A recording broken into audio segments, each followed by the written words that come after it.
Alright guys, and welcome to Dope Check episode 40, and this is a special one for you all. One of the craziest weeks we've probably ever had in the competitive Call of Duty circuit. One of the biggest stories of the year has already happened. Maybe the biggest story of the last few years in the CDL. PRED, World Championship winner for OpTic just a few months ago, out of the starting lineup. What's going on in the CDL? All the news and the rumours on this over the last few days. We've got so much to dive into today, breaking everything down. And it's not just the PRED drama, because the CDL this week has been massively interesting. FaZe starting off 1-3. This league seems way more interesting from top to bottom than we thought when the season was about to get underway.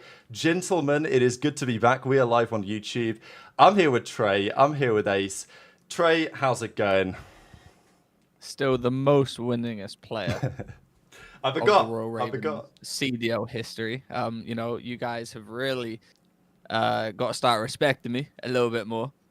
It's actually a violation that you guys don't respect me that much, Rab and Ace. You know, it's a joke. You know, you guys said you were going to start referring to me as the winningest player, and I just ain't seeing it. But listen, you know, we got a bunch to talk about. I know there's a lot of people in the chat right now ready for the PRED stuff. And I just genuinely think there's a lot of people ready for the CDL stuff as well, not just the PRED stuff. You know, we got a bunch of teams not doing so well. We've got a bunch of players that can't shoot back. And, you know, we've got a bunch of teams that are, you know, doing really well. And it's, you know, I'm excited to get into it. I actually watched a few games over the weekend, you know, which is crazy for me because I don't really like watching, you know, backwards diving and stuff like that. But it's an absolute pleasure. Yeah, hope you guys are ready for a nice episode. A lot of surprises, man. A lot of surprises, not only in the rosters, the teams, who's winning, who's losing, who's playing well, who's playing poorly.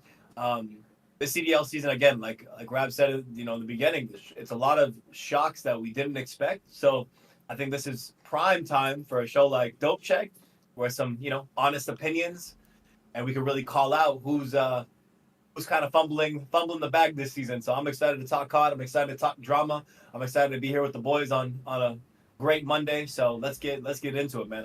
No time to waste. Absolutely, this is what it's all about. I mean, there's certain individuals in the COD scene that don't always like to say their full opinion. Dope Check, you don't got to worry about that. We're gonna say it how it is, as we see it, and this is Call of Duty, baby. Let's crack right on. We begin with the PRED stuff because we could talk about the matches and we could come back to this later, but I don't know how long we're going to be talking about this for. We could go forever. So I think we just talk about the PRED stuff, we see how long it lasts, and then we talk about what teams might need this guy or may not need this guy, depending on the circumstances. I want to do a quick rundown. For those of you who tuned into the pre-show on the Friday, obviously we talked about what had happened up until that date. More has happened since then. So just a quick rundown on what has happened over the last few days. The story was breaking on the 11th of December when Ronnie came out with this bombshell article suggesting that they were, OpTic that is, were considering changing Huke out for PRED due to what he describes as out-of-game issues. That was all that was said at the time. We then saw over the next couple of days, things get kind of crazy. There's loads of screenshots going around as to exactly what was going on. We then saw him get unfollowed by OpTic Texas, by OpTic. Then PRED comes out on stream last night, says that he's a free agent now, gives some more details. There's been lots of reaction to those details. So, you know, long story short, we've got quite a lot to discuss.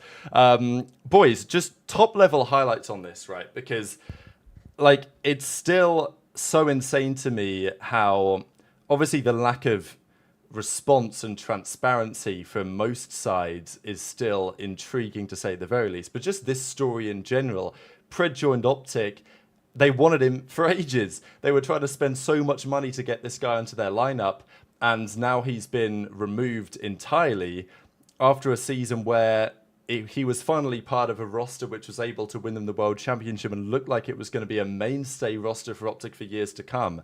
And all of that's come crumbling down in a matter of days. So, yeah, Trey, your thoughts first?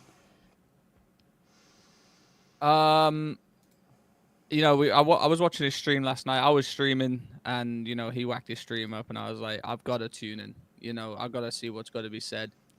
You know, I respect the things that he was saying, but also, you know, I didn't really he was going in circles for me. You know, I didn't really hear anything like, you know, what I didn't hear on Twitter. My issue is, you know, talking about the whole I stepped away mental health issues type stuff is, you know, one, I hope he's doing okay.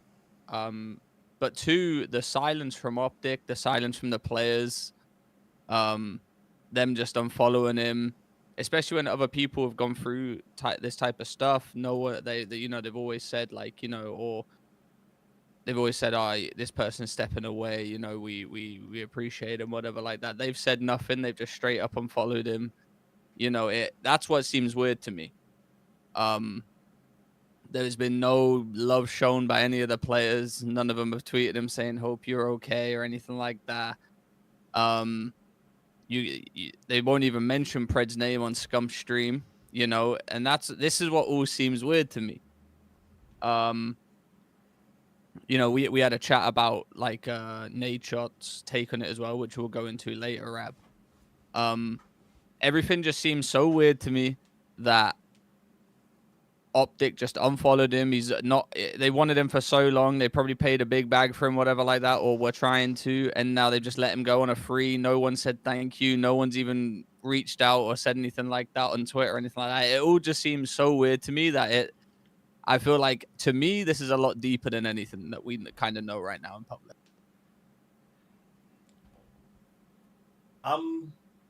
Again, people were clowning me a little bit when I first mentioned that I'd spoken to him and that he was going back to Australia. So again, you see him back in Australia, know that what I'm saying is factually based. I'm not speaking on any speculation. I'm speaking from a point of direct contact. So let's see. Let's go through a little bit of his stream. Maybe wax it up. 20,000 viewers. Everyone's tuned in, locked in. He does clear some things up. So I know you just said there was a little bit of a lack of clarity, but I'm going to say he gave as much clarity as someone in the situation can give. He did mention, you know, he's a free agent now, so he's in the open market. I think a bigger discussion that's worthwhile having here, and I want to kind of whack it back to Rab, and Trey, you can put your thoughts on it, is it kind of crazy that OpTic has decided to, you know, basically allow him to go test the free market? Do we think that's a little bit of a bad move on OpTic's part? I think, to me, that was the most interesting part of that whole situation, was hearing that he's now able to go be on a different team now. Yeah, Rab, what do you think about that? Do you think OpTic made a little bit of a mistake here, just letting him go completely, when really depends what happened behind the scenes? I think this is my question. Let me just do a quick rundown then, because, you know, we've got a lot to get through here. So I'll just kind of break down what was said over the last few days in terms of where the rumors and the speculation have gone, because the speculation and what's happened behind the scenes today is different to what it was 5-6 days ago. And obviously, by not saying anything, OpTic have allowed a lot of this stuff to run rampant. Maybe they can't speak about it. That's a question. You know, obviously, we'll talk more about this tweet later, because there's a few things that I want to say on that. But this was the first guy that said anything about it. This buttery, delicious guy was the first person to mention this gambling problem, right? That was obviously been talked about at length over the last few days. And then, controversially or not controversially, there were a number of obviously controversially, a number of screenshots in the timeline. This was one, I think, from I Believe. And people were saying that these were photoshopped. Like, I don't know. It don't look Photoshop to me. Whatever. It's just my perspective. PRED asking him for some money for whatever reason. You can speculate. This was another one here as well. And obviously, my question was at the time, especially when people were starting to say, oh, well, you know, PRED owes this amount of money to this player, or he owes this amount of money to Hex. I mean, that's what Buttery Delicious said, that he owed 100 grand to Hex. That feels kind of unbelievable to me, but like, nobody really knows what's happening. The point being, from my side, is that, look, if it is true that PRED was not necessarily betting on his own games, I'll discuss that in a second, but even if he was having troubles with this betting problem that it seems there's evidence to suggest that he might have had, would he go to these search and destroy guys first, or is it more likely he would first reach out to friends, to teammates, to whatever? And I think that's the concerning part to me. And to be honest, my current feeling as to why we are seeing what we have seen, because lots of these things that are said don't necessarily quite add up unless you interpolate a little bit of the story. So anyway, this is what was happening then. Do you want to just step in real quick, Trey? Yeah, so this is the crazy thing to me about how much PRED was liked throughout the scene with the players. Not a single pro player has replied to his tweet. Yeah, so let me have a look at that real quick, because I was going to say it, but if you're going to say it now, then we'll do it now. Not a single pro player has replied to his tweet. Which is What does like, that tell you, Trey? As a former pro, what does that tell you? it kind of tells me that ain't no one really fucking with him like that right now. We got Puckett, we got Ronnie, we got my boy Drippy, Denny, among others. I'm going to pros. Now, to be fair, initially when I saw this, I was like, I agree with you, Trey. Let me wait till later in the day because he tweeted this at 10 a.m. our time. So, like, even for COD pros, some of them were probably asleep at like 3 a.m. I mean, But no one was in his chat. Everyone was in his chat too on Twitch. Scrappy was in his stream vibing a little bit. So there must be still some pros. But look, I think this is very telling to me because Pred obviously as part of his discussion on stream kind of said, look, those guys try to support me. I didn't maybe want their help so much. I've got love for the OpTic guys. But man, I mean, there's obviously clearly more to it than meets the eye because otherwise you'd expect one of his teammates to be like, look, AG, like wishing you the best. I hope to see you back soon or something, right? That's what scares me. And all the pros are awake now, you know. And maybe they'll reply or whatever like that. Like you said, it was a different time zone. I don't know. Everything just seems weird to me. Even Scump was in the stream. Skies, a bunch of COD guys, and you know. It was 20,000 people. It was one of the, I mean, not many COD streamers get to 20,000. That's Scump, Nate Shot on good day levels. So everyone and their mamas was in that stream, to be honest. That's my point, though. Ain't no one say a word. It's crazy to me. I mean, this is the thing. Is that not wild to you guys? With like, Illy, like, to be fair, the Illy situation, we'll probably talk about it more in a second. But like with Illy, they did go radio silence OpTic. They didn't really say anything. And he was eventually just like released and they didn't really say anything.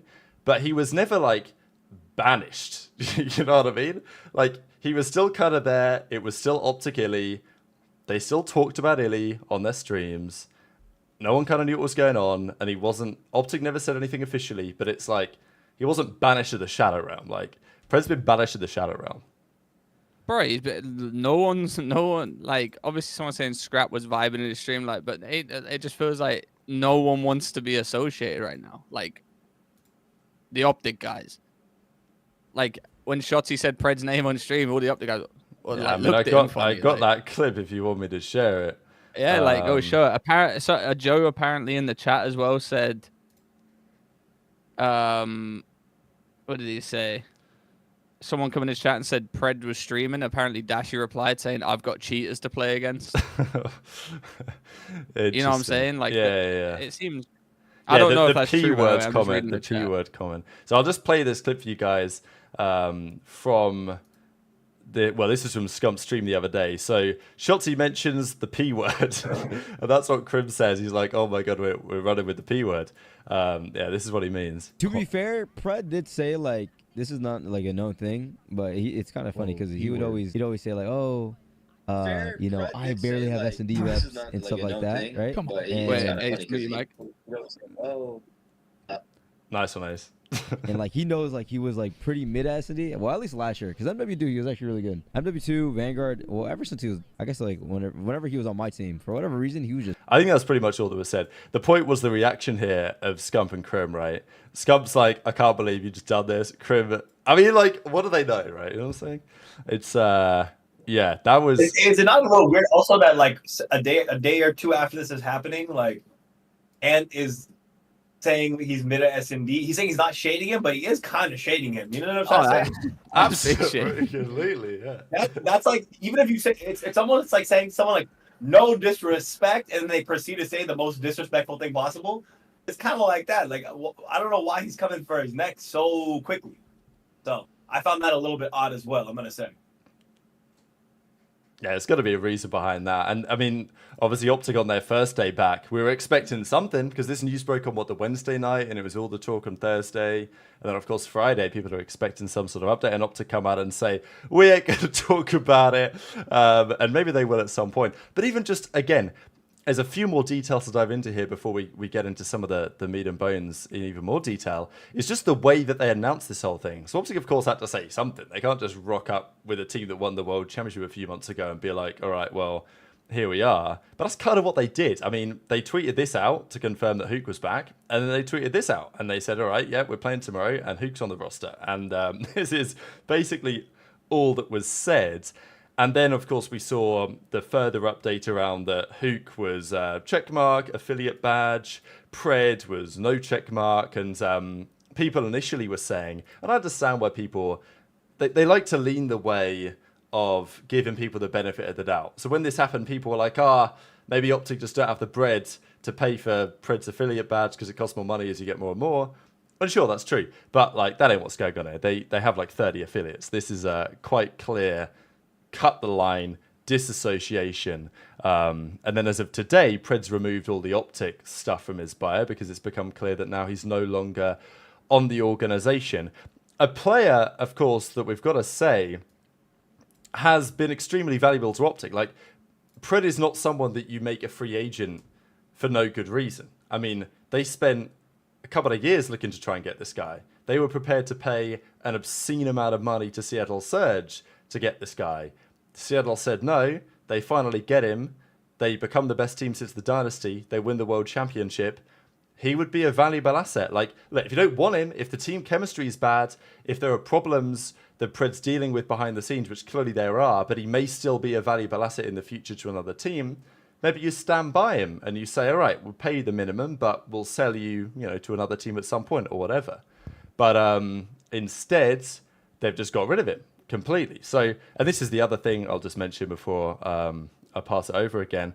This was Scump's stream last weekend. So we have PRED and Zinni, Winter Collection, OpTic available now and all this. This is what Scump's stream now looks like, where PRED is just gone. He's just been there's plenty of famous images, like the Stalin one where the guy just gets erased. It's basically what's happened there. Like, PRED was here and now he's gone. I mean, maybe that's Maniac. I don't know who this is meant to be in the hoodie. But it ain't PRED. So they photoshopped him out in the space of a few days. Yeah, people in the chat are saying I'm reaching, but I think I'm spitting, respectfully. I mean, I feel like they're just trying to... What are you supposed to do in a PR situation? I understand OpTic's take for this, just to be kind of quiet about it and pretend that it doesn't exist. This is just how PR works. The more you talk about something, the worse it gets, or the more people will continue to talk about it. So they're just trying to brush it under the rug, which I get to fans and people who care about the situation is a bit frustrating. It's understandable for you guys. I get it. But they're doing the right thing as well, to be honest, of just letting it go for now and letting basically AG turn on his stream and handle it and address it the way he wants to. So in reality, as much as people are frustrated probably with it, OpTic is doing the right thing. But again, I come back to the point of, is this going to be a big regret of OpTic of letting AG, PRED, become a free agent? That's what I want to put forward to you guys, really. Like, the actual consequences, CDL-wise, of what has happened here. Yes, he's going through something, but why not put him on the bench? That's kind of my biggest confusion. Why not just put him on the bench for now? Why do you think if you're that? on the bench, your salary gets cut, everything, you get cut a little bit of salary, reduced, whatever it may be. But why not just leave him there? Because he is one of the most talented players. Why do you think they don't want to leave him? Why do you think they don't want to leave him there? I mean, I'm putting forward. Because they don't want to be because they don't want to be associated with him. Clearly. Otherwise, it don't make the guys just won champs, literally just won champs, and now that not even a thank you tweet, and he's been dropped. Come on. Let's not play. Let's not play silly. Come on. Back to haunt them, honestly. I think it's going to come back to haunt them, to be honest. It may well do. I mean, like, I'm not. I mean, are we talking like it's going to come back to haunt them that they ain't going to win, or are you saying it's going to come back to like something's clearly happened to where they don't want to be associated with him, so they had to get him gone? And I know we all know I'm right here, right? I mean, the evidence points that way. The evidence absolutely points that way. I don't think Ace is wrong when it comes down to like the fact that with Pred gone, it may well hurt the effectiveness of their roster in the short, medium, and longer term. That I think people is. think I'm trying to change the subject. It's true I'm not for sure. Change any subject. We're still. I'm trying to talk about the repercussions and consequences of this. That's specifically. I'm not trying to change the subject at all. So if people in chat are tripping, y'all are tripping hard right now. I mean, listen, it's one of those situations where they haven't said anything. Preds came out and said something, and now I feel like we just have to wait for OpTic to come out and say something. But like I said, they've not tweeted thank you. He's confirmed he's been dropped. He has cemented in OpTic's legacy for winning a champs with them, for winning the biggest event of the year with them, and you know, it's there's been nothing said about it. Like Rab saying he's been removed from adverts. He's come out and said he's an FA. Teammates haven't said thank you. Org hasn't said thank you. A bunch of I just feel like it's just a lot deeper than just what we know.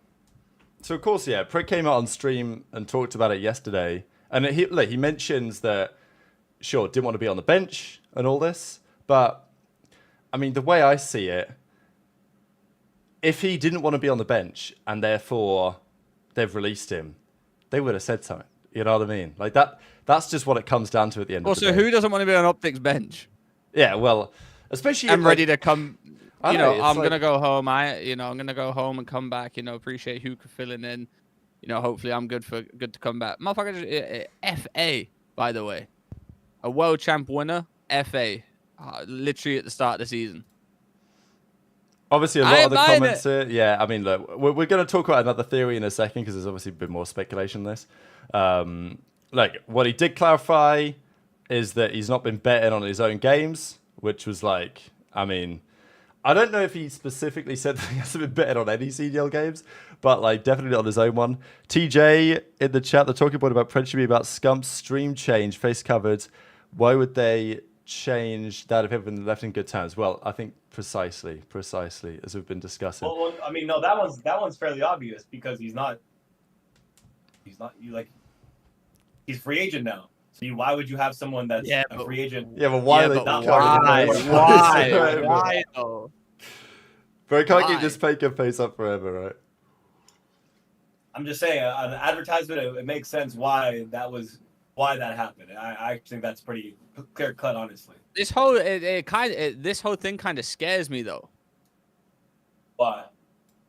Because you've just got a world champ winner off the roster, no words been said, no nothing like that, and it's just we need OpTic to say something or something like that so everyone gets everyone, because it's like one side to this story right now, but the other side is just creepy to the fact where it just looks like he's just been Thanos snapped away like out of their brains. You know what I'm saying? This bit about him having a kid is so funny but this is also a consequence of OpTic not saying anything. And I think this is where the debate to me comes in, because with what Pred said on stream last night, there's realistically only a couple of ways to interpret it. One is that Pred isn't telling the full story. The other option is that like OpTic are just being a bad org over this whole stuff, because there's only a couple of ways to interpret it, especially because they didn't say anything. And therefore, it got to the point where people are wondering if Pred's like had a secret child, and that's what's going on. Shout out to Yali, by the way, another one. I've seen enough sim to OpTic in 2 months. Well, we'll certainly talk about that. But this is the issue. Like, if OpTic wanted to defend him and OpTic wanted to support him, as Pred mentioned on the stream yesterday, they wouldn't have handled it like this, because, Pred was asked, why they don't follow you anymore? And he was like, well, I'm not on OpTic, so they're not going to follow me anymore. Which, sure, but like, I mean, I'm not so convinced that's the full story there. Like him being a free agent. Look, I don't think there's anyone that's not wishing Pred the best in this whole situation, right? I think that's the fundamental matter. Like, we want Pred. Pred's such an exciting player, like such a great talent, great for the community, phenomenal for like Australian COD and around the world as well. Brought energy to OpTic that was crucial to their success that we've not seen on that team since like I don't know, the formal days, I suppose. And that's now all gone for the time being, which is a real shame. But we're still going to look at the facts I here. want to push back on a part of like what Trey was saying. It's like that. Like it's so much deeper than that. Again, on his stream, like we're saying, this. I love this guy's breakdown of the stream here, but he says that he's still able to compete. He's trying to get back by Major 1. So if that's true, if he's able to come back by Major 1, how deep can it be? Clearly, from Friday to now, he's cleared up some things that I'm sure he's seen. And he's not banned from the CDL. So, I mean, maybe it is something, but it's not deep enough where he's banned from the CDL. So I think that's a good sign in this case. And then you got to look at it like if he doesn't get picked up before Major 1 or after Major 1, then is it something? I'm gonna stand on my point with the OpTic thing that they haven't replied, they haven't tweeted about him, they've just completely wiped him off like their ads, they're just the face of it, like being on OpTic. And like I will go back to the tweet too, like he tweeted about he wants to be back and everything like that, and there's not a single pro that's replied. I will stand on that. I'll hit a little refresh. We'll see if it's changed, but I don't think it's changed. Fair wants to load for me again. Again, I'm gonna assume too in just in the last thing you said there, like, or no, sorry, something I read in chat. It's like some people are still tripping out about no one replying, all that stuff you mentioned a few times. I mean, again, I feel like people similar to myself are reaching out in private. You're not reaching out in public. You're not necessarily saying many things. Yeah, but everyone does a tweet. Everyone. Even not even like motherfuckers like, I don't know, let's take Paul X. Paul X probably doesn't have PRED's number. He'd probably still reply. You're trying to tell me that 63 players in the Pro League and not one of them's replied to it? They've all got PRED's number personally? Come on. I think this is also another thing. Like, I've seen challenger players, no disrespect to are not especially notable, retire and get like 100 pros in the reply saying like, great competing with you and all this stuff. Like, yeah, tell me not one. That's my point. The one. That's my point. Yeah. So I mean, yeah, it's kind of where we are today. I just think it's a little bit deeper, but that's just me. Oh, Sky's commented on it. I'm hearing. Let me have a look. Why didn't I reply? I don't have Twitter on my phone. I can't see Sky's. And look, I totally get the point. People could be reaching out in private, right? But like, also then, if people are reaching out in private, you got to wonder like, all right, why aren't people reaching out publicly? Because it almost sounds like people don't want to be seen to support him, right? Obviously, there's a bit of a network effect there where like other pros might be looking at the tweet and thinking, no one's replied, so like, I fully shouldn't reply. I don't know. It's weird, isn't it? It's weird. Also on the following thing, I don't know what's true and what's not true. Doesn't follow him. Yeah, that's what I actually don't know if that's true or not, because I've tried to check PRED's followers and stuff, and I've not found it especially clear. Shout out all the super chats, by the way. You guys have been killing it today. Thanks, Timothy. I'm sorry I couldn't shout out every single one. Obviously, we're doing a live show, but I've tried to bring them up as we can. Shout out Timothy and Jorge.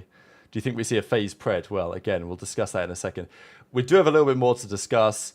Shout out Ed as well. That's pretty much what PRED said. I did want to share a little bit of Nadeshot's reaction to this.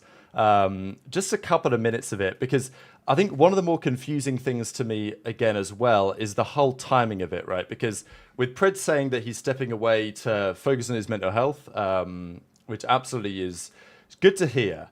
But at the same time, the timing is very strange, because if there was a clean break at some point, something happens to everything changed.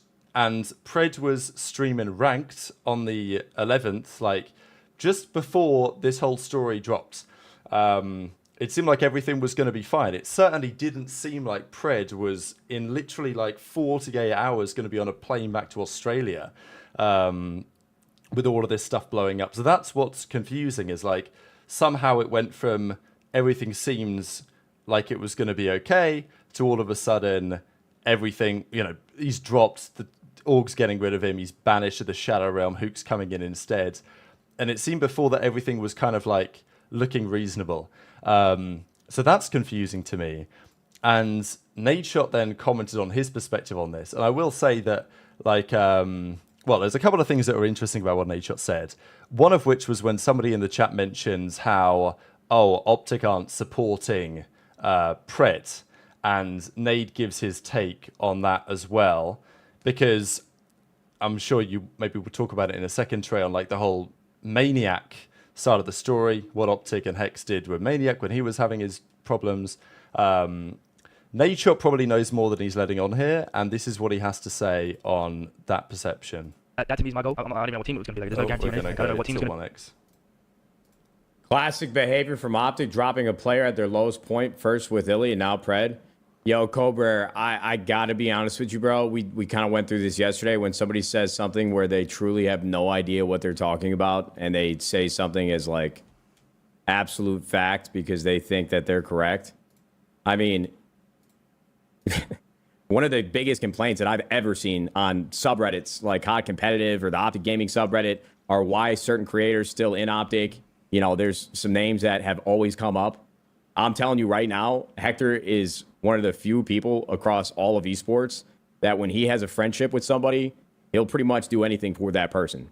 So to say that, they dropped Illy, they dropped Pred when they're at their lowest, brother, for an esports team specifically, I'm not talking about OpTic as an organization. I'm talking about the team itself, that their entire perception and their function as a esports team for the business is exactly what that is. It's a performance-based business. You know, I can pretty much guarantee that after you win a world championship coming into the next year, you're not going out of your way to drop somebody because they're not feeling like themselves right now. Okay? So I got to shut that down immediately. Anybody? Okay, yeah, so that's Nate's perspective. There's a little bit more, actually quite a lot more I wanted to share in a second, but I just think we'll comment on that real quick because obviously that's the debate either way, and Nadeshot is very firmly coming out in the camp of like, look, OpTic did what they could. Hex has not snaked him. Obviously, reading between the lines there, it's like Nade believes there's a very good reason why the decision that's been made has been made. That decision may be that Pred refused the help from OpTic. That's kind of what Pred implied on his stream. But even if that's true, then it's like, well, would they just cut him off? I don't know, Trey.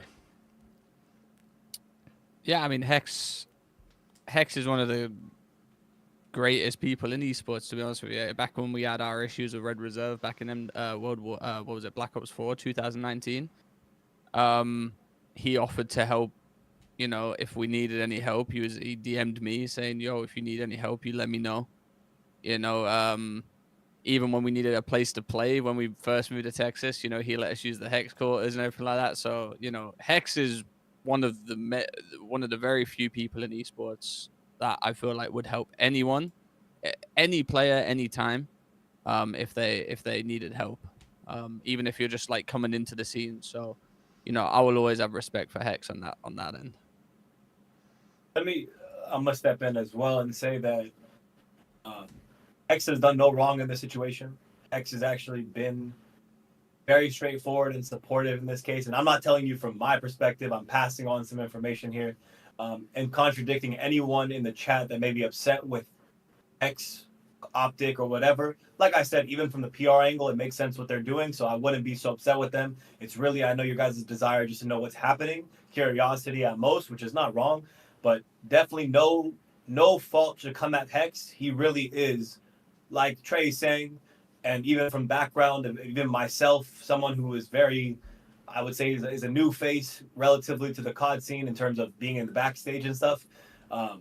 Very kind guy, really supportive, always down to help. So anyone that's coming at Hex maybe at a wrong way here or thinks that he's malicious in this circumstance is absolutely wrong. Hex is one of the best people around in COD and esports in general, for sure, 100%. I'm seeing people saying that he was playing at Shotzi's house the night before it happened, right? Well, that's where we're going to go next, I think. Because obviously there's, given the timeline here, the latest speculation, shout out Pens for the 2, has been that there was some event that happened. Obviously this has been brewing, obviously, but equally, you know, there's a feeling that like there was maybe one event or something that happened which kind of pushed the, you know, was the final nail in the coffin or the straw that broke the camel's back or whatever you want to say. Before we discuss that, Good reminder, bottom. I need to make the new video live. Before we discuss that, Nadeshot had this to say on stream after watching the PRED clip. So we've talked about the PRED clips. Obviously, we mentioned everything that he said in the bullet points and stuff. And this was Nadeshot's point of view, having listened to it all. And I thought this is interesting. With PRED that he doesn't really owe anybody. We obviously did not get much out of that. You know, I agree with PRED. That he doesn't really owe anybody an explanation, doesn't really owe anybody any more insight than he chooses to share as to why there's been a team change. I think, for me personally, without really knowing what's going on, I don't know. If I'm PRED, it's hard to say. I mean, look, bro, if somebody says they're going through some tough shit mentally, you know, you can't really pry or press them too much. But if I'm putting myself in PRED's shoes from a career perspective and I plan to come back, I plan to compete again, I plan to try to get back into the league whenever I get my shit taken care of or get my mind right, I think there's always going to be a lot of questions circulating what transpired for them to make such an aggressive change to the roster to move away from him as a player after winning a world championship. It's like when I look at PRED over the offseason, one of the running jokes was that he went on like a couple month long vacation and they had a lot of time off before the season started. You know, that's usually the time that you use to decompress, get right, get everything squared away so you put your head down and work. But I'm not sure. I don't know how this is going to shake out. You know, I think PRED is an incredibly talented player. I don't know him that well personally, but I think with what he's done in competitive Call of Duty, he deserves to compete again. But I think it's going to have to come with a little bit more transparency. And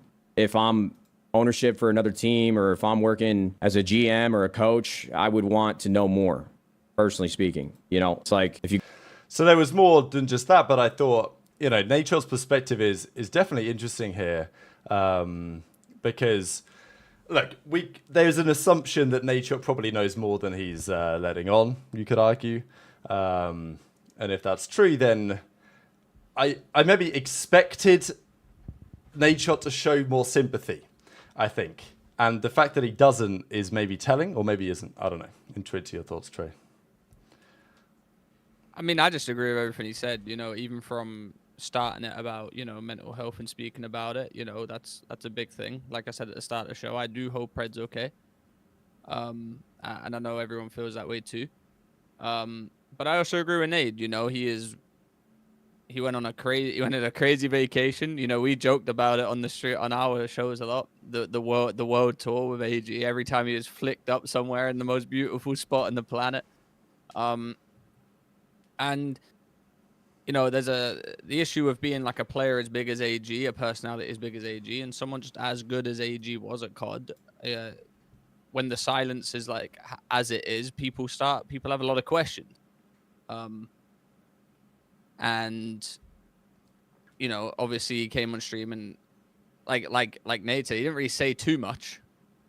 And that's why everyone's still like questioning what's going on, you know? So I agree with Nate on everything really. He killed what he said, to be honest. Yeah, I think Trey puts it the best, honestly. It's very clear. Nate's keeping things high and tight, being very PR about it, but just I like his approach to it. So again, I'm appreciative of the PR angle. Yeah, I think like I don't know. There's a lot we could say on this. This is the other thing. I mean, look, we'll just mention this as speculation, just because obviously the last few days has been kind of crazy with all the rumors that have been going around. This is the latest one that's hitting the timeline. I wasn't watching the stream, so I don't know what happened on the stream. I haven't seen any clips in this stream yet of the moment that people are talking about here, but there was a fair bit of discussion, as you said, Trey, about this stream with Shotzi, or like he was at Shotzi's house or something like that. And then, again, I haven't seen clips of this, so take it with a pinch of salt. But this was doing the rounds today. And some people have been talking as if that there could be something in this. And even look at the second paragraph when Shotzi apparently was on stream saying that like he doesn't want to get taken advantage of anymore. Shout out Higgs, by the way. My question is, if it's personal stuff, why is he a free agent? Well, good question. Anyway, the latest theory goes that... you know, there was some sort of event that happened that evening or whatever that, you know, broke trust, whatever you want to say. And look, if it was something involving Shotzi, I Shotzi's an interesting character, right? For multiple reasons. I think, and he is the type of guy that would be the person to talk about stuff like this more than others, right? Because he obviously mentions AG by name on here. I don't think many other players would do that, mainly because it's Shotzi.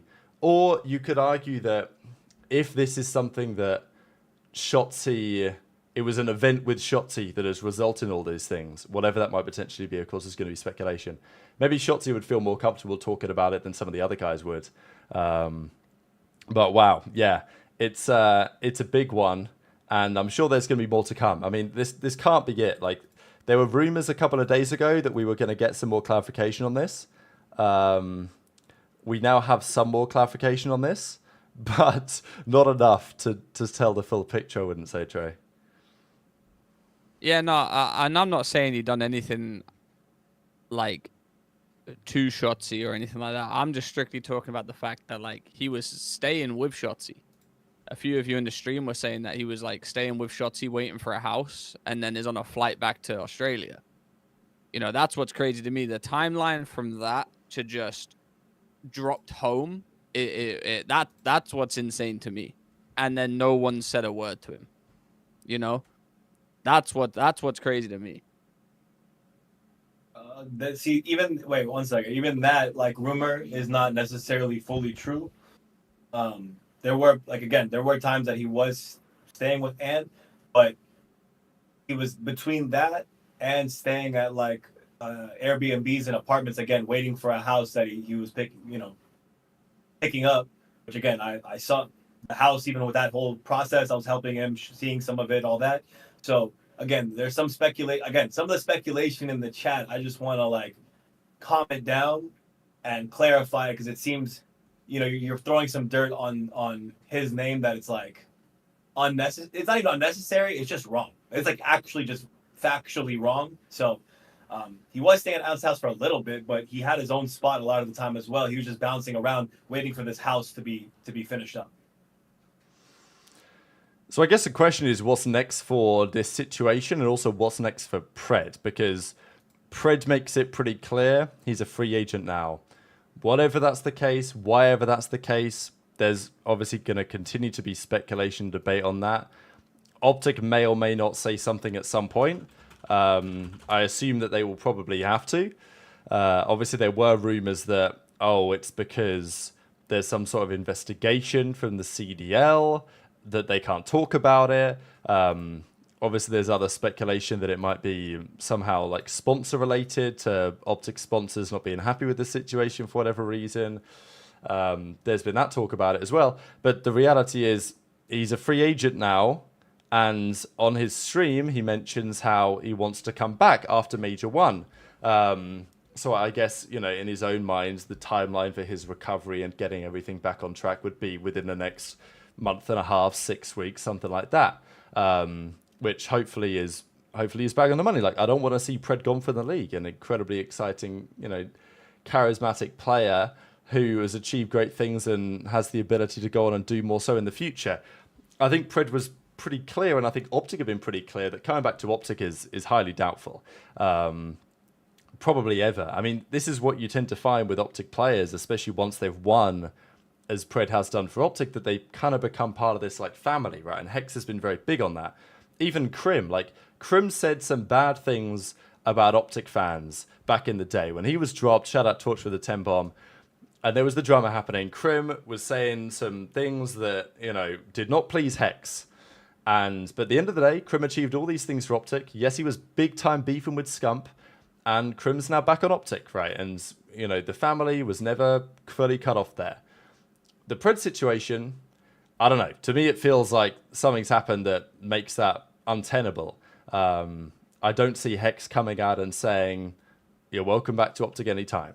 If that's happening, that's years away at this point. But doesn't necessarily mean somebody else isn't going to come pick him up. As Nadeshot says, Nadeshot made it quite clear he wants a bit more transparency on the situation from PRED's side, I guess is what he was implying, before he'd pick him up. And at the end of the day, people talk. People behind the scenes talk. Other teams will be talking about it. Other players will be talking about it. But Pred's still Pred. I mean, he played 2 series this season. He was positive KD in both of them. He was one of OpTic's, one of the best players in the world last year. So whatever's going on outside of the game, Pred's always going to be an attractive option for someone to sign. And there's potentially teams out there that need him right now.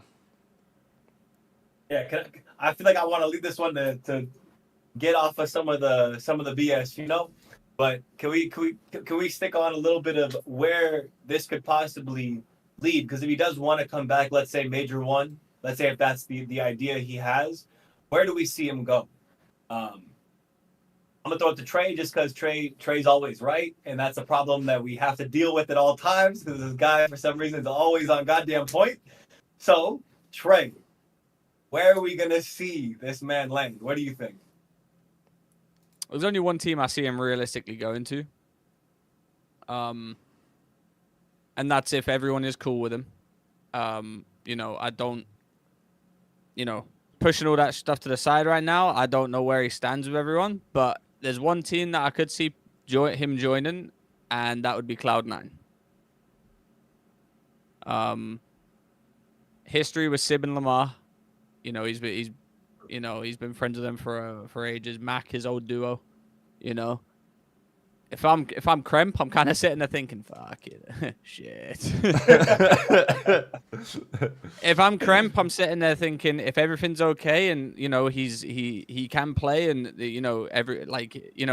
whatever happened over there, staying over there, like it's an OpTic thing, and he can play in the league. I'm Kremp. I'm sitting there thinking, yo lads, I'm still good here, right? I'm good. We got a match next weekend, right? That's realistically the only place, 1, where he would want to go, and 2, where would want him to play there, with the utmost respect there. If you get what I'm saying. And nowhere else really makes sense to me. FaZe, they're not having the greatest run right now, but I don't see them dropping anyone right now. And I just see him being like good friends with them all. Over on C9 is probably the best place for him to go. I'll throw a couple ideas at you. Let's see if Rab agrees, but I'm gonna throw some at the wall and see what sticks.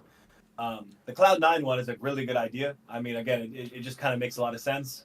The only downside to it, I think, I would put forward is just like you ran it with those guys already. You kind of know what you're gonna get, and now you got Lamar as a coach, which is great. But you have the history with these guys. You want to chip with them, but you didn't get to the top of the league necessarily. You were like a top 4 contending team, but you weren't sitting at the top. So I think it's a little bit of a risk, let's say, to go to C9.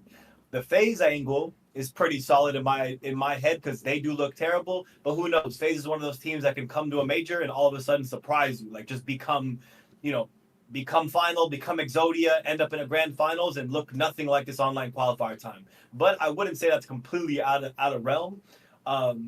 There's some, he's a Muslim player. Why not see him maybe on a Falcons team that's struggling? King of Bodhi, your time might be coming to an end, buddy. Can you imagine? You might have to get back to China and sign with the Shanghai Sharks pretty soon, buddy, because someone's coming for your spot.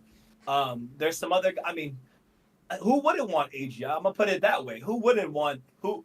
The Thieves angle is interesting. I think they're a little too good right now. That's another problem. They're just too good. Thieves is a crazy shout to me. I think that is insane. People that are saying I think Thieves is the dumbest shout of all time. Because who is he better than on that team? Honestly, if Alboy is struggling a bit, it could be just the only upgrade available that would make sense. The only upgrade that would be sensible, actually. I just don't see Pred on that roster. I'm not trading Envoy for Pred. Really? Yeah, really. Envoy is more important to that team than people give him credit you're for. the one that roasted the idea of the glue player. So why not? No. I roast the idea of the glue player when he's getting fucking world starred. Oh, we need him. He's the glue. No, he's dropping a 0.6. Get a goddamn kill. That's not Envoy. Envoy is so important to that team, and unless he's dropping 0.3s. I don't see him. I don't see this roster changing all year. You also got to understand, like, Envoy is an incredibly important chemistry piece. I just want to say this real quick because, like, Pred I don't know what the situation was like on his previous teams, but there's been lots of speculation in recent days that things were not all sunshine and rainbows behind these scenes in OpTic. Maybe for multiple reasons. Obviously, we know that Kenny and PRED were getting into it a bit last year. I don't think you break up a good thing when it comes to this Thieves roster. Like, sure, if they start placing top 6, top 8 when the tournaments come around, then sure. But, like, until then, no chance. 100% agreed. All I'm saying is Envoy's been a guy who at times, he started this year off hot. I'm not saying Envoy's bad. Don't get me. Some people in chat are twisted saying like, oh, I'm saying Envoy needs to be replaced. Absolutely not. These guys are my favorite to win Major 1. And I'm sure 90% of you guys as well have that thought. So I'm not saying they need to do this, but I'm saying don't throw away the idea of it in case something switches up, we get surprised, and Envoy has some mixed up and down series. But I also think, damn it, man. I also think Envoy is someone on that team that keeps him grounded. Scrap knows he's the best. Scrap knows he's the best, if not, one of the best players in the world. Same with Hydra. All right, you've seen how Scrap plays. He plays with full out confidence. People say he's got an ego. I don't think it's egotistical to think you're one of the best players in the world, but I think Envoy keeps him at a grounded level too. And being as good as Envoy is, I feel like he's just good for Scrap and Hydra and Ghosty. I think if you ever got rid of that, I think you'd be fucked. There's a reason, like I said, there's a reason Scrap brought Envoy over and no one else. And especially given how good Clinics looks in this game, which, down the line, you might argue still could have been a mistake. Because it's not like Thieves look unbeatable, but I do look the best. And yeah, I think overall it's doubtful they're going to do anything. FaZe is, I will say, for the medium term, FaZe is quite interesting. Just because, obviously, with PRED leaving OpTic and with Huke being... I mean, it's the same story again, just like what happened when Huke stepped in when Scump retired a couple of years ago. Huke is a good fix for the short term, maybe even a good fix for the medium term with this team. But I'm not convinced he's the right man, as I don't think he was the right man a couple of years ago, to be the long-term replacement. There's a good reason they got PRED instead of Huke, and that reason was proven emphatically last season. So that's why people are speculating, all right, PRED's gone. He ain't coming back to OpTic, at least per our understanding. If FaZe struggle, is there something that could happen there? Right? People have been saying, oh, OpTic simp, and then FaZe PRED or something, which sounds wild to me.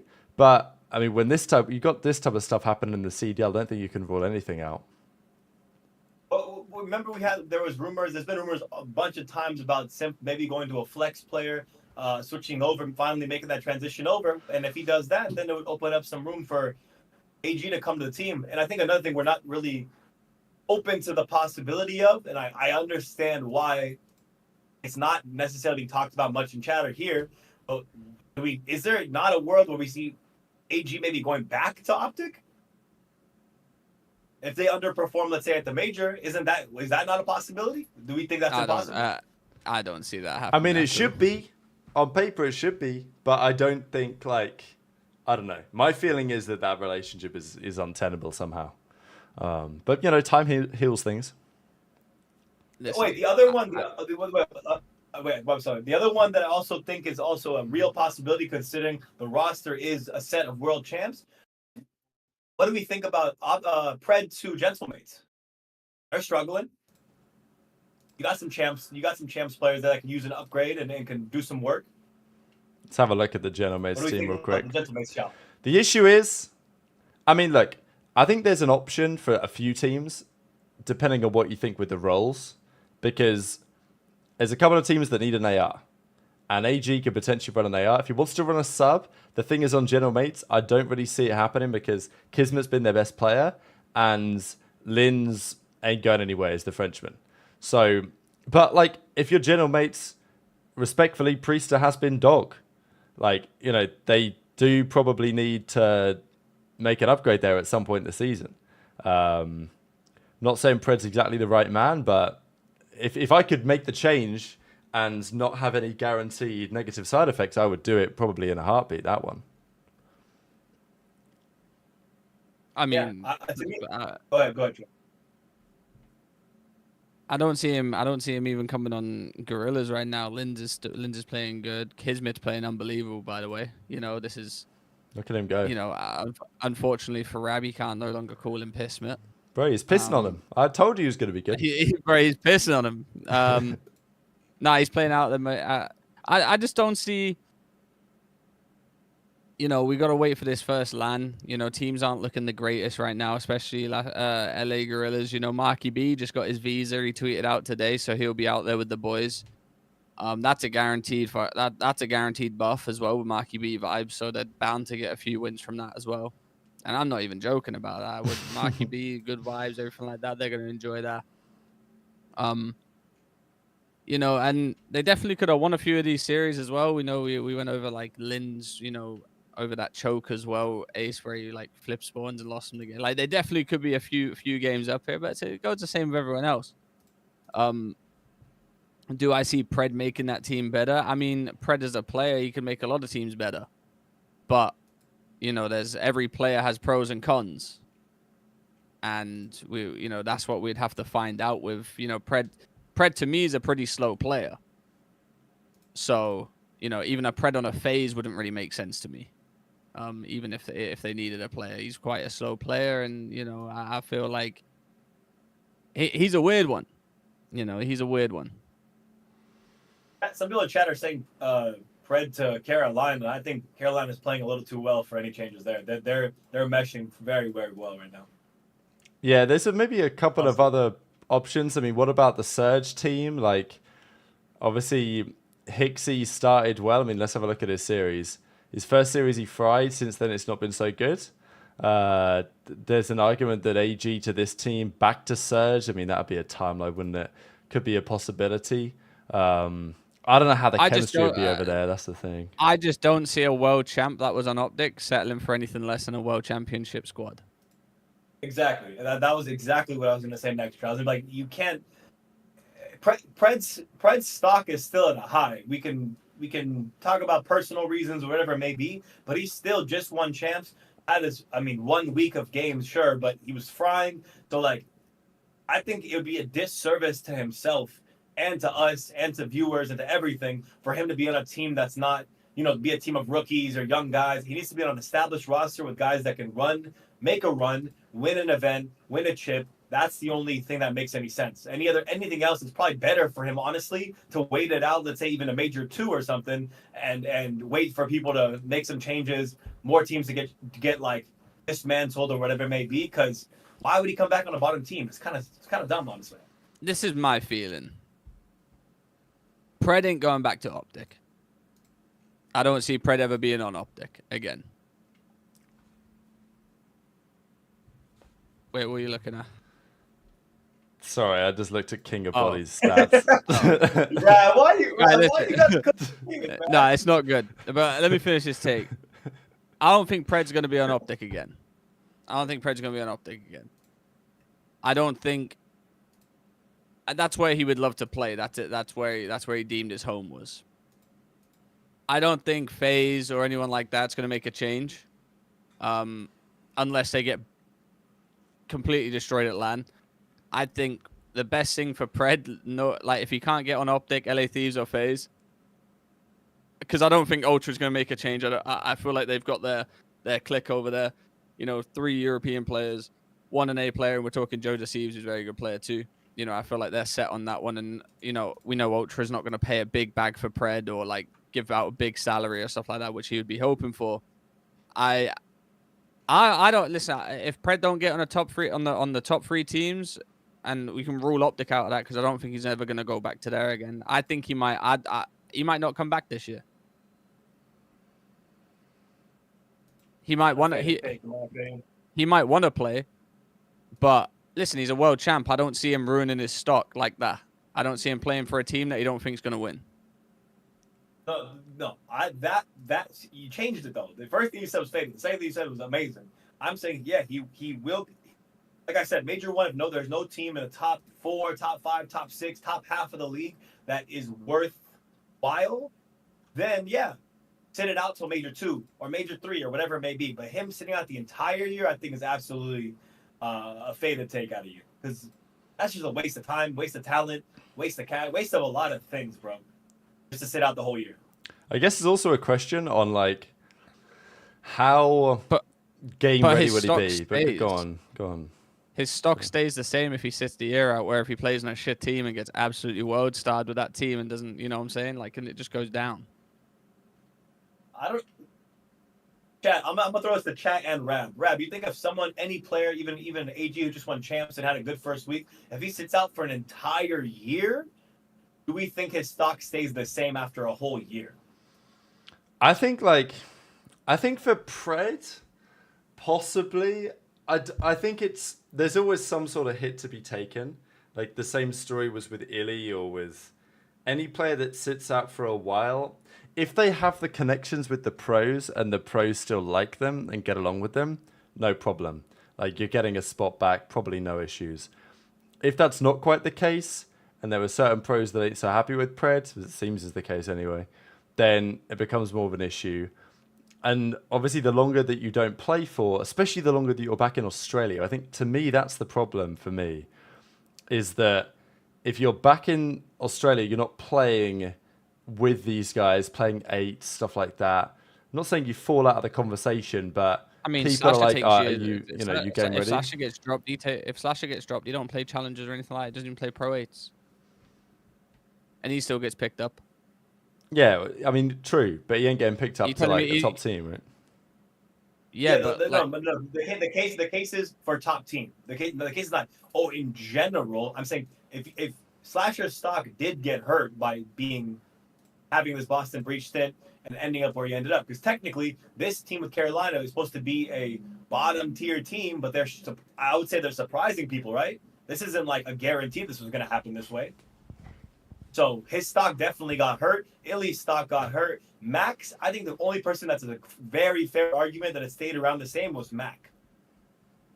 Pretty much stayed the same, which is, I think that's the one player there's an argument for. But yeah, I mean, I think it's very interesting to say. I don't think AG should sit out a whole year. I think that's a little too much. And a lot of teams are struggling. A lot of teams are need a good SMG. And basically anyone in this league, a good SMG is the thing every team is fiending for right now. There's a lot of good ARs. There's not that many good SMG players. Any more thoughts, Trey? Yeah.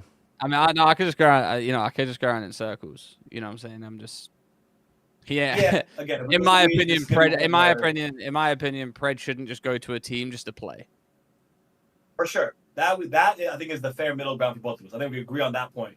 To just play, just end up on some random roster just to play something, I think is a bad decision for sure. Because also, like, both the teams he's been on since he's come in have been very well put together. Obviously, that Surge team was built to beat FaZe. That's what they did. They won an event. They did well at Champs. Then he joins OpTic. It's like, it's just such a crazy timeline where things were looking so good for PRED and everything was moving in the right direction. Looked like, got it all sorted. He's going to be part of OpTic for years to come. And then all this blows up. So, yeah, still wild. And I know my mic is ass, guys. I'm on my laptop. I'm still in a different place. Stop it. Leave me alone, man. Stop beating me down. Okay, the mic is bad. I know. Businessman doing business. This is what he does. But yeah, look, we're going to talk about PRED a little bit more. We're going to talk about some matches as well because we've got plenty of teams to dive into as well today. And I think we'll just kind of begin where the weekend began because, wow, this league is so interesting right now. Obviously, we're going to talk about some teams that AG could potentially join. But I was not expecting the league to be as fascinating as it is this year. I think we came into the season expecting it to be, top 3 league. Maybe after the first weekend, we thought maybe it's going to be a 1-team league, right? Like after FaZe were looking shaky and OpTic were having their drama, maybe Thieves were going to run away with it. But no, Thieves are looking beatable as well, even though they have started 4-0. Gentlemates, I mean, both of these hardpoints were absolute bangers. This was like a legitimately insane ending. I'll just kind of mute this so that you guys don't hear everything as it happens. But legitimately insane ending to this hardpoint here. Actually, I better be careful with this because apparently people have been getting demonetized with this stuff. So I'll just kind of be a little bit careful. Point is, Envoy was absolute burger towning and then he gets a 2-piece to win the game, 250, 249. Thieves, let's just talk about them real quick. They are not quite your number 1 seed for the minor. We're going to talk about the minor bracket as well over the coming minutes, because it's actually the Carolina Ravens are your number 1 seed for the minor. But Thieves are very close. Their search and destroy has been generally good, but they did get slammed by the Minnesota Rock on it yesterday.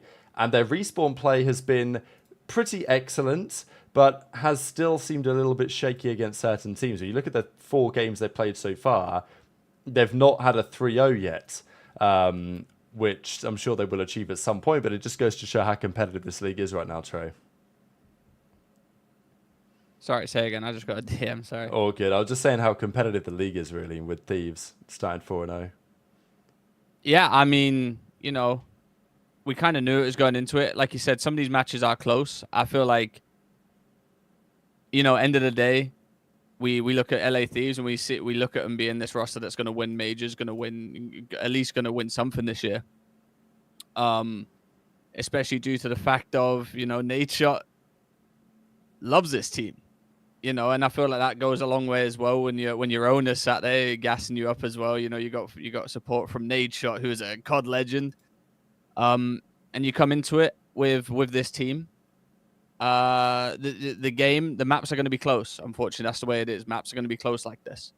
The maps are so small. You know, one slip up and you know you're back into a grueler.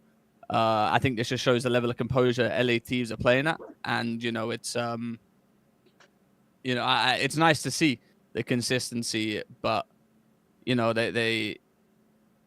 we got to give some gas to how consistent they're playing. You know, it's just all about land now in this little minor tournament as well. How it's going to be played in a tournament setting.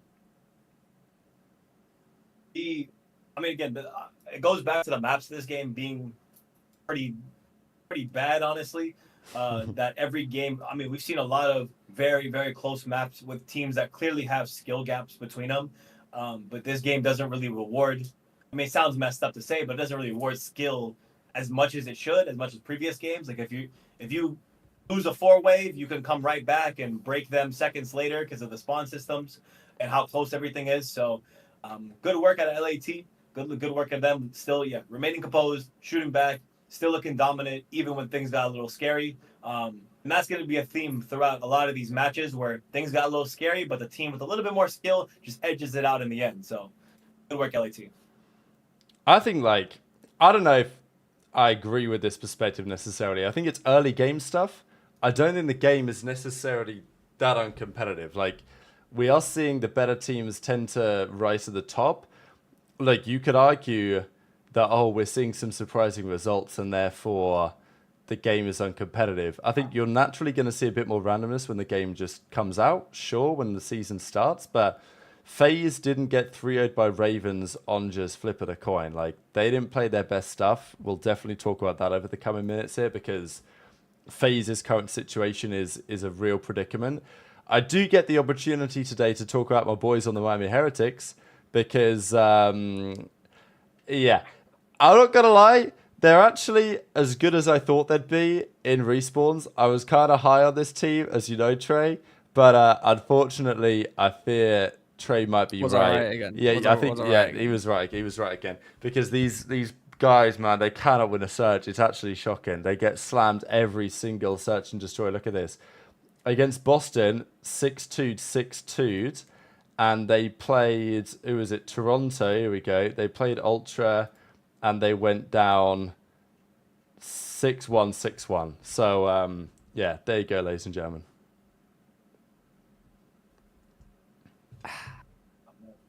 Go on, Ace. I'm gonna let Trey go. No, you go. I'll take over okay. again. Yeah. Yeah, you close it out. Miami looks erratic. It looked like they are not. It's not about composure. It's more about organization. They don't look organized. This map, we talked about how the respawns reward people just kind of head bashing and head banging because you could just get to the hill so quickly. Well, again, I think Miami has a lot of gun skill. I think they're very talented players, but they definitely need someone who can lead them in a different style of COD, whether that's a coach or whether that's an NA player. Again, Real is something maybe kind of close to it, but that's not exactly what I'm talking about. Somebody, not saying this player is going to go there. I'm just saying like someone like a slasher would have been a good pickup in the offseason to make a call to and be like, yo, we need someone with prime time leadership who can get the guys going and put them in the positions they need to succeed. Yeah, this is they're just not very good, man. They're not very good right now. They need to get it together. Maybe on land they're a little bit better because obviously, you know, that's just how the way land goes. But right now they look bad. And Toronto looked great. Let's also give them their credit that Toronto looks amazing. Toronto look like they're firing on all cylinders, and all those guys look like they should. Like them teaming together is something that a lot of teams should be scared of. The top three should be scared of, and I'm excited to see them play OpTic, LAT, FaZe, and some of those top guys and see how it goes on land and in the future. I mean, listen, we've got to give them some credit. You know, they're not getting absolutely slammed. They just can't win a goddamn S&D. And when I say they can't win a goddamn S&D, they can't win a goddamn round. It's bad. I mean, they're 3-0 Falcons, and after that, 3 Game 5 losses on the bounce. Pretty rough. Yeah, it's, you know, if you want to go to the S&D scores, I'm pretty sure they lost one like 6-5. But other than that, I don't feel like many of them have been close. Yeah, these S&D numbers aren't pretty. Males of the 0.7. Yeah. It's, and I don't know whether that's lack of practice, just getting outplayed, but a lot of these maps are just getting the bomb site and plant it when you want. You know, like Volt, for example. Go to A. Just get in that motherfucker. Get in there. Get I don't your gun understand how they're posted so up bad at that, because it's not rocket science, that map.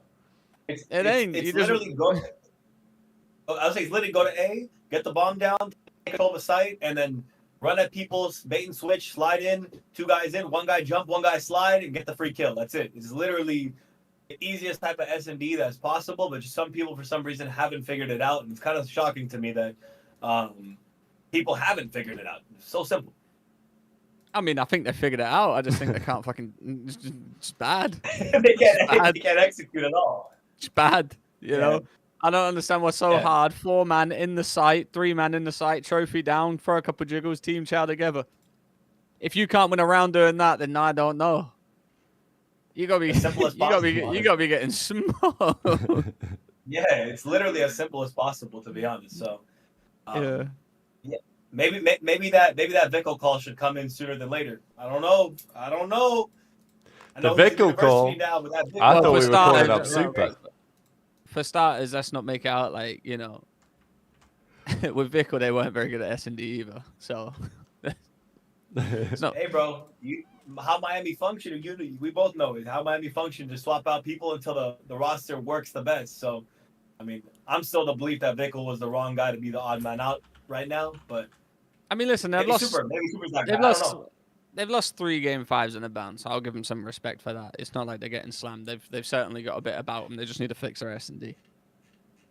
I'm still a hater though. You're still a hater though. Hang on, I got a little tweet here from Toronto. We can bring this up real quick. Because S&D wins championships.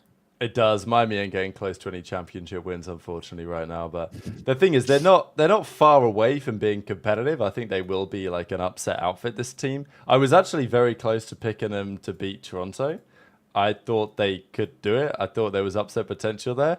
But I didn't do it because, like, I'm worried about their search. And yeah, they lost in 5 again. So, but honestly, shout out Toronto. They look good as well. I think we've got to give some credit to the main man, Toby Jewell, Kleenex, because he has been murdering these cats. Like, okay, they beat Falcons, congratulations, right? Actually, though, they beat the Falcons with a King of Body dropping a 0.9, which, to be fair, if you let King of Body drop a 0.9 on your head, like, you might be talking shit. No, so, like, they got the dub.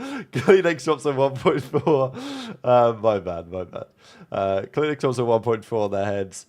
I mean, there was a they close cast. out the weekend. I think it was Hold Shift that calling him King of Booty. Did he actually say it on stream? I think he just kept calling him King of Booty. I swear. He did. He sounded like he was saying that. Yeah. Oh man, I feel bad for that brother, but he ain't the best. So he's got Ace's friend to Alana. He's going to step out real quick. So yeah, okay. I wanted thoughts on No, you Kleenex, were- but I you were got just- distracted. you- Like I you- wanted some you were Kleenex just gas in staring at here. the sky.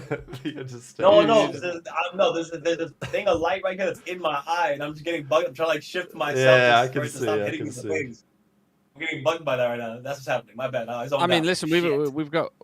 got, you know, Kleenex back. Realistically, Oh, he's froze. Are you good? Is he back? Yeah, this Toronto team is again like Ray Buster cooked again. He did. I'll give him his goddamn credit again. But the guy cooked. They're one of the best teams. They're up there, man. They might be the fourth. They're in the fourth slot as of my favorites. Maybe the third slot even. They're real good. They're real good, man. Are we good now? I think we're good. I will say Insight's like been pretty good so far. Beans has been nice, but yeah, Clinics has been by far the player to watch. I mean, to be fair, going into the season, people are like, oh, Shotzi's going to be great, Hydra's going to be great. And sure, that all applies.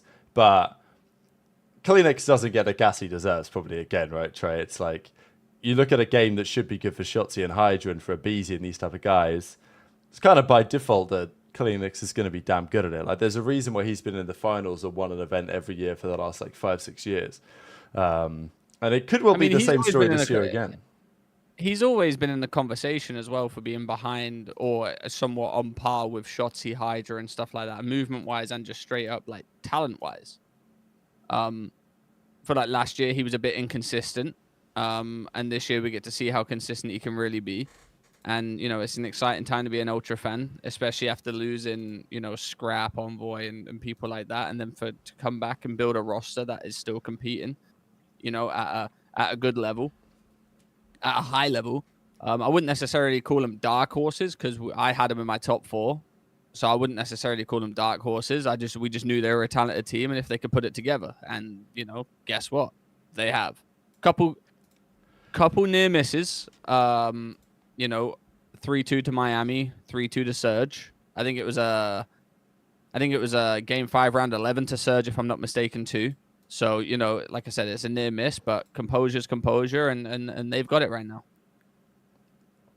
Yeah, Benjamin Beans has been bringing the ice factor as well to this team. It's been pretty cool to see. Speaking of Surge, they played against OpTic this weekend. And I just wanted to discuss Surge real quick because in this series, Hixie has a good one. They lose game 5, round 11.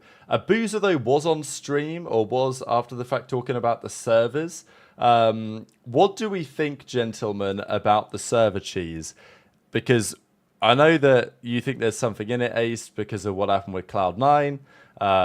I'll try and find the tweets from Boozer, although I am still blocked, so I may not have much success with that. You can I can view see people's that. I tweets when know, they're yeah. blocked. Yeah. I think I can, but he did. Yeah, here we go, chat. The thing is, he deleted them, I think. But I'll just show you the stream for the culture. Sure. So I can see I'll discuss a everything. little bit about the servers, It doesn't tell me. Hang on. Yeah, go on. Again, There it's another team. It's another West Coast team complaining about the servers again. Where there it is. Woo! There it is. Go on. Shout out Elon Musk. It don't work no more. Yeah, I don't know, bros. I just think it's a little bit.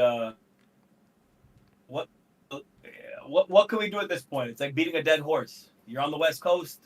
You're playing against guys in Texas. You're playing against guys who are on that side. Again, Atlanta, Texas. You're all basically in that southeast realm, southern part of America. You're not going to get a good server pretty much anywhere you go. What they should do maybe is call C9 because apparently, as far as the rumor goes, is that C9 figured out something with their servers this week. So maybe give them a call and see what they did. That's probably the best course of action if I was a Surge player right now. Can you go back to the stats real quick though, Rab? Yeah. This is the Vancouver OpTic series. Yeah, I just got to look at something real quick. You know, just let me look at something real quick. You try to have a look? No, not the OpTic series. The other one. I can't remember which one it was. Was it the Ultra This one? This is the one you're looking for. It'll be on stream in a couple of seconds. There's a bit of more of a delay. Yeah. Let me speed up real quick. But yeah, we rock in. Can I ask why my main AR has 100 deaths? My It's the brother's service. just It's the run. service, bro. It's the service. My brother's running. He is 100 running. deaths. Actually, that's super rare there. Bro, he thinks he's still on the S&G. Hold an iron. God damn. 25 and 29 map 1. Map 2, 5. Okay, whatever. The Search and Destroys or whatever. But yeah, the game 4 was a rough one. This is the map where Abuzi was like, I can't get a kill on this server. And look, Abuzi's a good player, so like, I give him some benefit of the doubt. And to be fair, he did have so much damage. Look at that. He had the most damage on his team for 15 kills.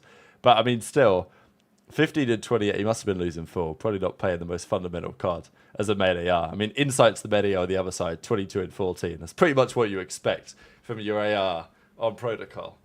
At least your main. Yeah, I mean, I want my main, maining, How does he have the most deaths out of everyone in his team? Either his team's front baiting him or he said, nah, fuck it, lads, I'm going to bait this series. Don't worry, I got you. I got you. But, if we speak too much on it, we look like haters, so we'll continue we'll continue on. I'm just speaking on it from the point of my main AR's got 100 deaths. Hold a goddamn aim. Bro, back to the server thing, it is kind of just absolutely brain dead that if your team, you are consolidating your team in an area, right? Like, I think they all live in Vancouver. Even, let's say, the Ravens all live in North Carolina. FaZe all live in Atlanta, which Atlanta's not too bad. But if you're bringing your team together in one location, why wouldn't you just go to Texas? I think that's just personally, organizationally brain dead. Simple. Yeah, I mean, I've already said if you're gonna pay for their housing anyways, if you're forcing them to live somewhere or you're paying for their housing anyways, just send them to Texas. The rent isn't high in Texas. It's probably cheaper in Texas than it is in Vancouver. Dead ass. Even just on the East Coast. Even if you can just whack them on the East Coast. Yeah, send them to like Atlanta, the London boys out in North Carolina. Atlanta, Charlotte, Chicago. It doesn't have to be dead in Texas, but whack them somewhere. East Coast is by far the best place to play COD from, if not Texas. You know what I'm saying? For sure, 1,000%. Anywhere there's obviously that coast near a server, and you have 1,000 up, 1,000 down. There you go, boom. People are saying the league should mandate the teams to be in Texas or whatever, but the league should mandate all these bloody matches to be on LAN. That's my opinion. Like, screw that. You live where you want, as far as I'm concerned. But I do agree. I mean, they're also renting. They're also renting in goddamn Vancouver, and I know that's it. Yeah, bro. Like that by the end of the year, you're paying literally double than if you put them just in Texas. I've seen Hicksy's view from from his apartment. That ain't cheap. Let me tell you, that ain't cheap. I think except there's some exceptions with the case of Boston, for example. I think Boston, the organization literally owns the housing that the team lives in. So that's different. I think that's a rare exception to the rule.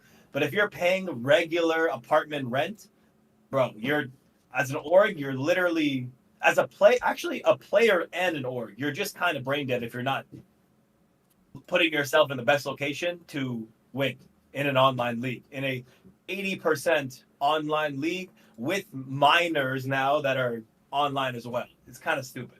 You're just stupid.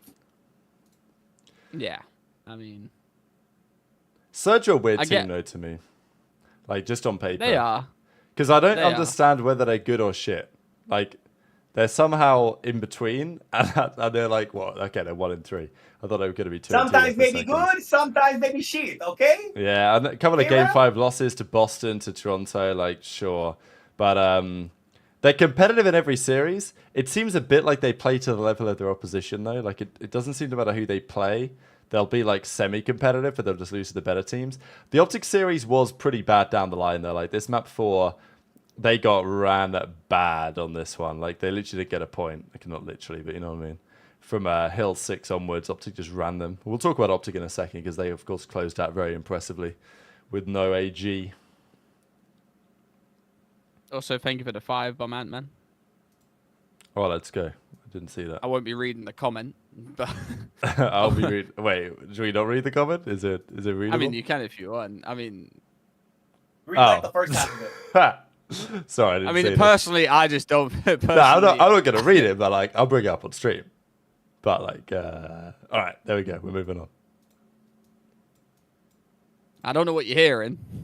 I don't know where you got that from. Yeah, I don't.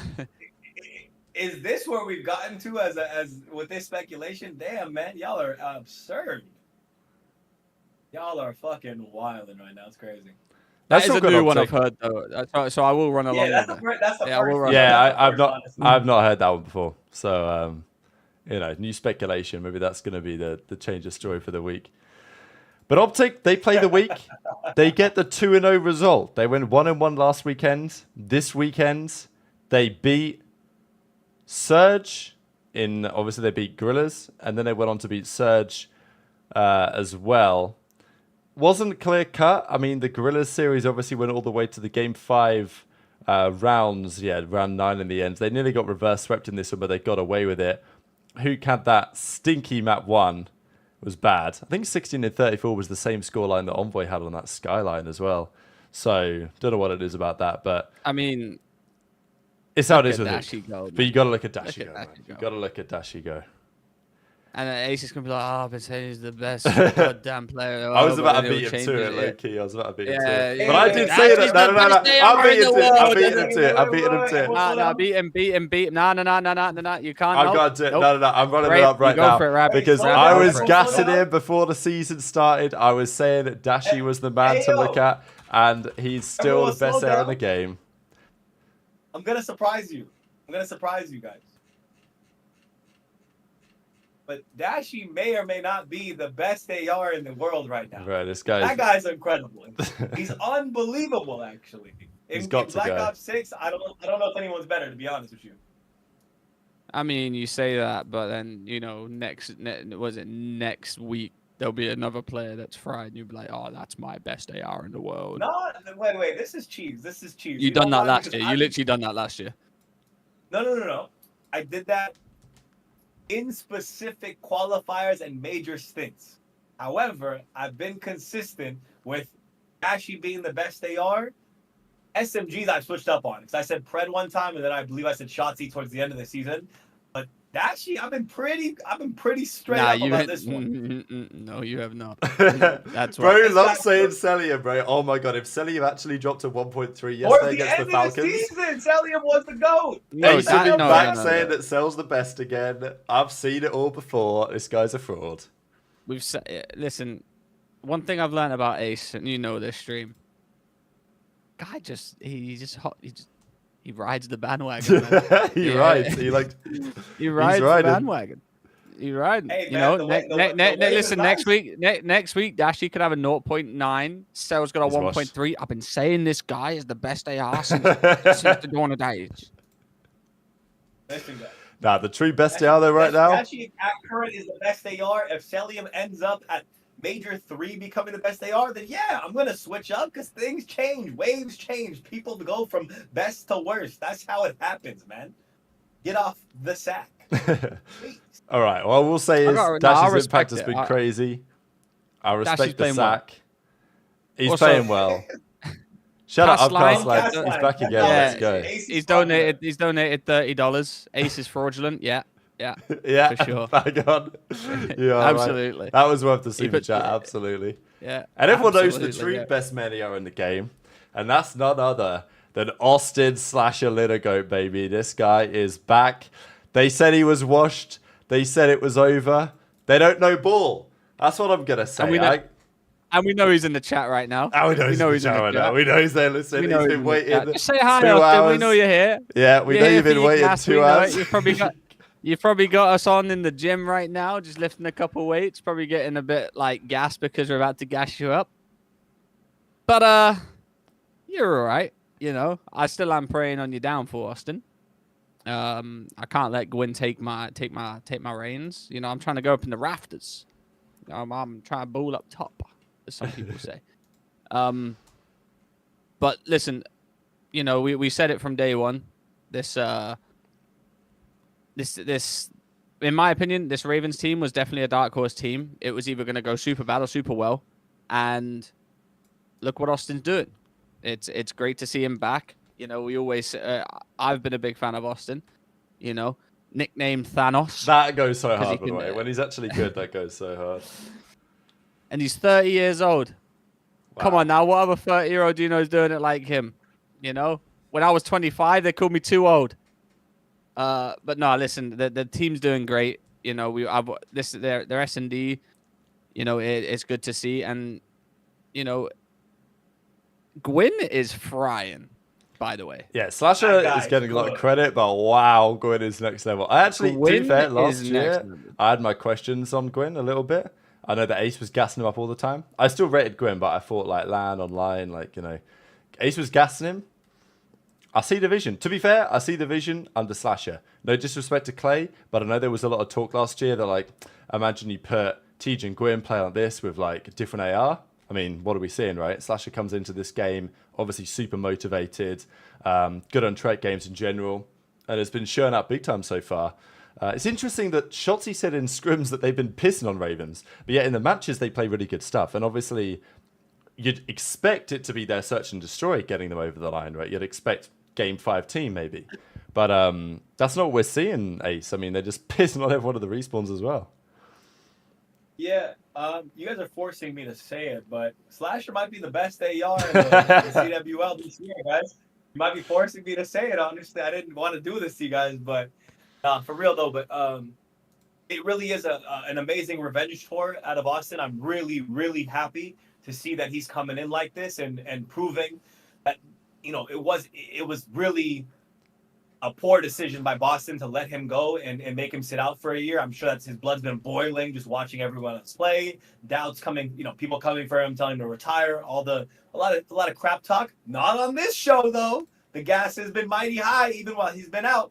I want that to be noted and known. The Slasher gas has been good, but yeah, Austin's absolutely looking, you know, I would say top three, looking final form even at 30 years old. So God bless the old ones out here.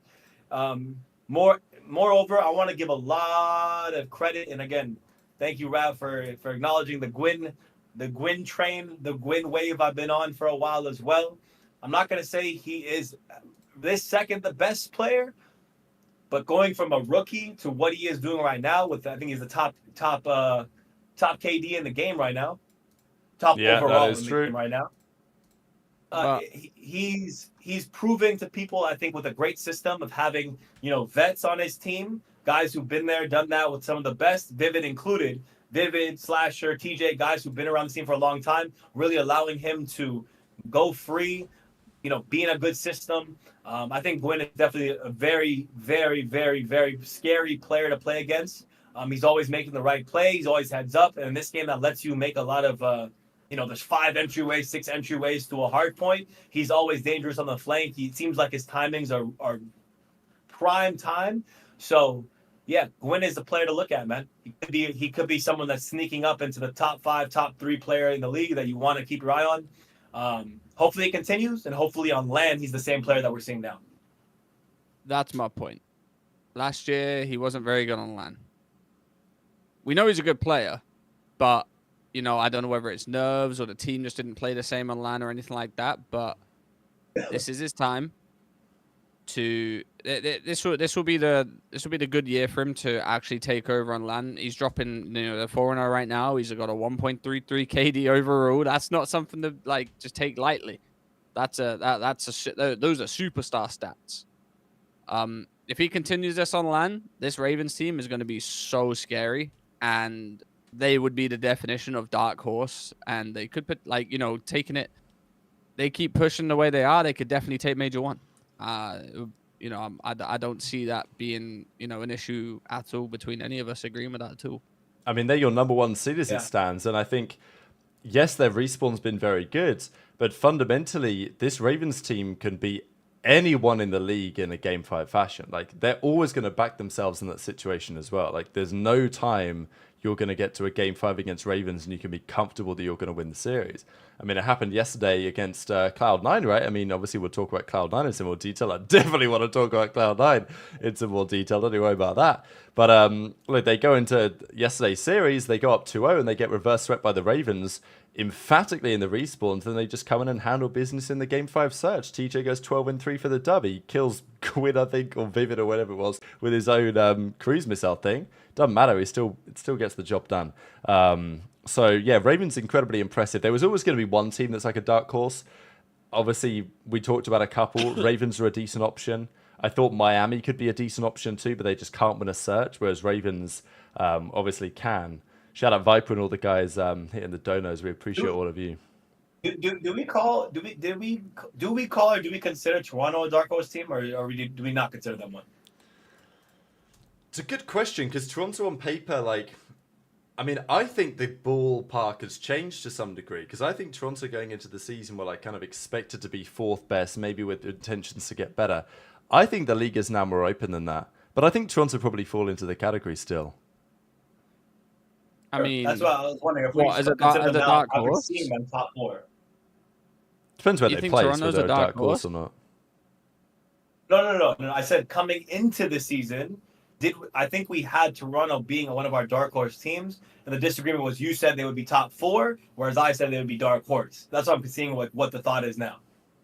No, we had them on that thing that it'd be a top 4 team. That ain't dark horse to me. Okay, fair enough. I want to get that clear. Dark horse is someone that we put like 6th, 7th, 8th, even below that, and they come out and they are like a top 4 team that can take matches off a team that should be winning events. Okay, yeah, Carolina is them, but yeah, you guys can start with this Cloud9 one because I have my thoughts and I can be the closer for it. So I'll let you guys cook if you'd like to cook. I mean, you know what, Trey? I'm going to let you go. I'm going to let you go. No, we did say they fixed the ping issue. Or so I got told. But they still got reverse swept. And what the hell is going on with Sib? We deem him an unbelievable player, which he is. But 0.66, 67, and 101. That's supposed to be one of your ARs. He is moving. I got some stats for the stream. Not in the right way. I don't know who sent this to me. No names attached. Some sort of hater out there. I don't know who wrote this.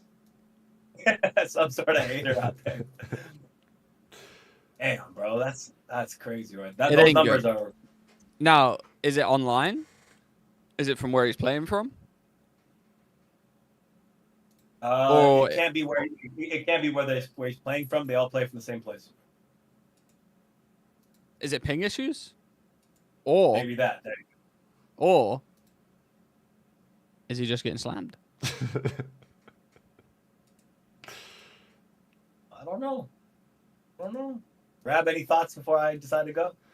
Yeah, I think it's confusing, this team, because coming into the season, I would have told you, don't know about this SMG duo. Like, it's looking a bit questionable. I don't know how good Mac's going to be after a year out. But obviously, we talked about Mac and PRED and the fact that he was out and he's coming back and he's maintaining his stock. But the reality is no one was really that interested in Mac apart from this team. And fair play, good signing. He's playing impeccably. And Kremp's been damn good as well. I mean, even in the Ravens series, Kremp was making some nice plays in Search and Destroy, for example. He had a big map here, game 2, 11-3. Kremp was the takeover man. I mean, less said about Sibir, the better. But it's been the SMGs delivering the goods. The AR duo was meant to be the stone wall of the team. You know, Attach, I think, is a solid AR. I thought he'd be holding his own, which he hasn't been so far. But obviously, Sibir's been the question. I mean, like, we saw the numbers a second ago, Trey, and you were saying, wow, he has 61 and 81. Sib has the lowest KD in the whole team on every single game mode. I mean, I want to look at his whole league stats. I'll let you go in a second, Ace, but like, 0.75 against Rocker. Okay, fair play, they win, but it was a little bit sketchy. Could have easily been a game fiver. And then this series, sure, it was a reverse sweep in the end. The game one, they started well, but after that, Ravens very nearly brought it back. And then after map 3, I mean, if you thought his series against Rocker was bad, this series is even worse. The funny thing was that at the end of, I think it was the end of game 4, the end of game 1, or was it the rewind, or whatever it was. There was, I think it was the rewind somewhere in there, where I was watching Sib and he was like, wow, this guy's frying, like hitting some nice shots. I think it was the Skyline, actually, the end of it. And I look at the scoreboard and he's somehow like nearly double negative. I'm like, what is going on with this guy right now? I mean, if you want to put this into perspective, King of Body, that everyone's roasting for saying is the worst player in the league and can't get a goddamn kill, Here it has is. a 0.72. Sib has a 0.73. Real. So that's, you know, that's perspective you got to look at, you know. That's pretty. This is pretty. Like looking at that, having the 2 worst players in the league, KD wise, being your 2 ARs on one team, is like absurdly shocking. I'm not sure, like, if your subs are frying it, usually it's the ARs doing well, allowing one of your subs to perform, right, and allow to free up the map for them. In this case, it seems like the subs are picking up everything, and the ARs are just getting shat on. It really has to be a play style issue. I think it's more than just anyone getting fried. If both your ARs are doing this, somebody's making poor decisions on the map. If your subs are picking up all the slack, in my mind. I'm gonna throw it back to Trey to just kind of do an analysis of that too. If both the ARs are getting fried, the subs are doing well, what does that tell you? I see. It's so weird that, you know, both the ARs aren't doing as good as they should be.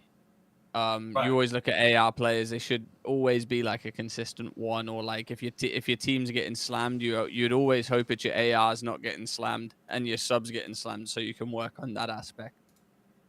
With this, I couldn't even tell you that they're not rotating properly, getting onto the power positions properly, and just getting out rotated by other ARs.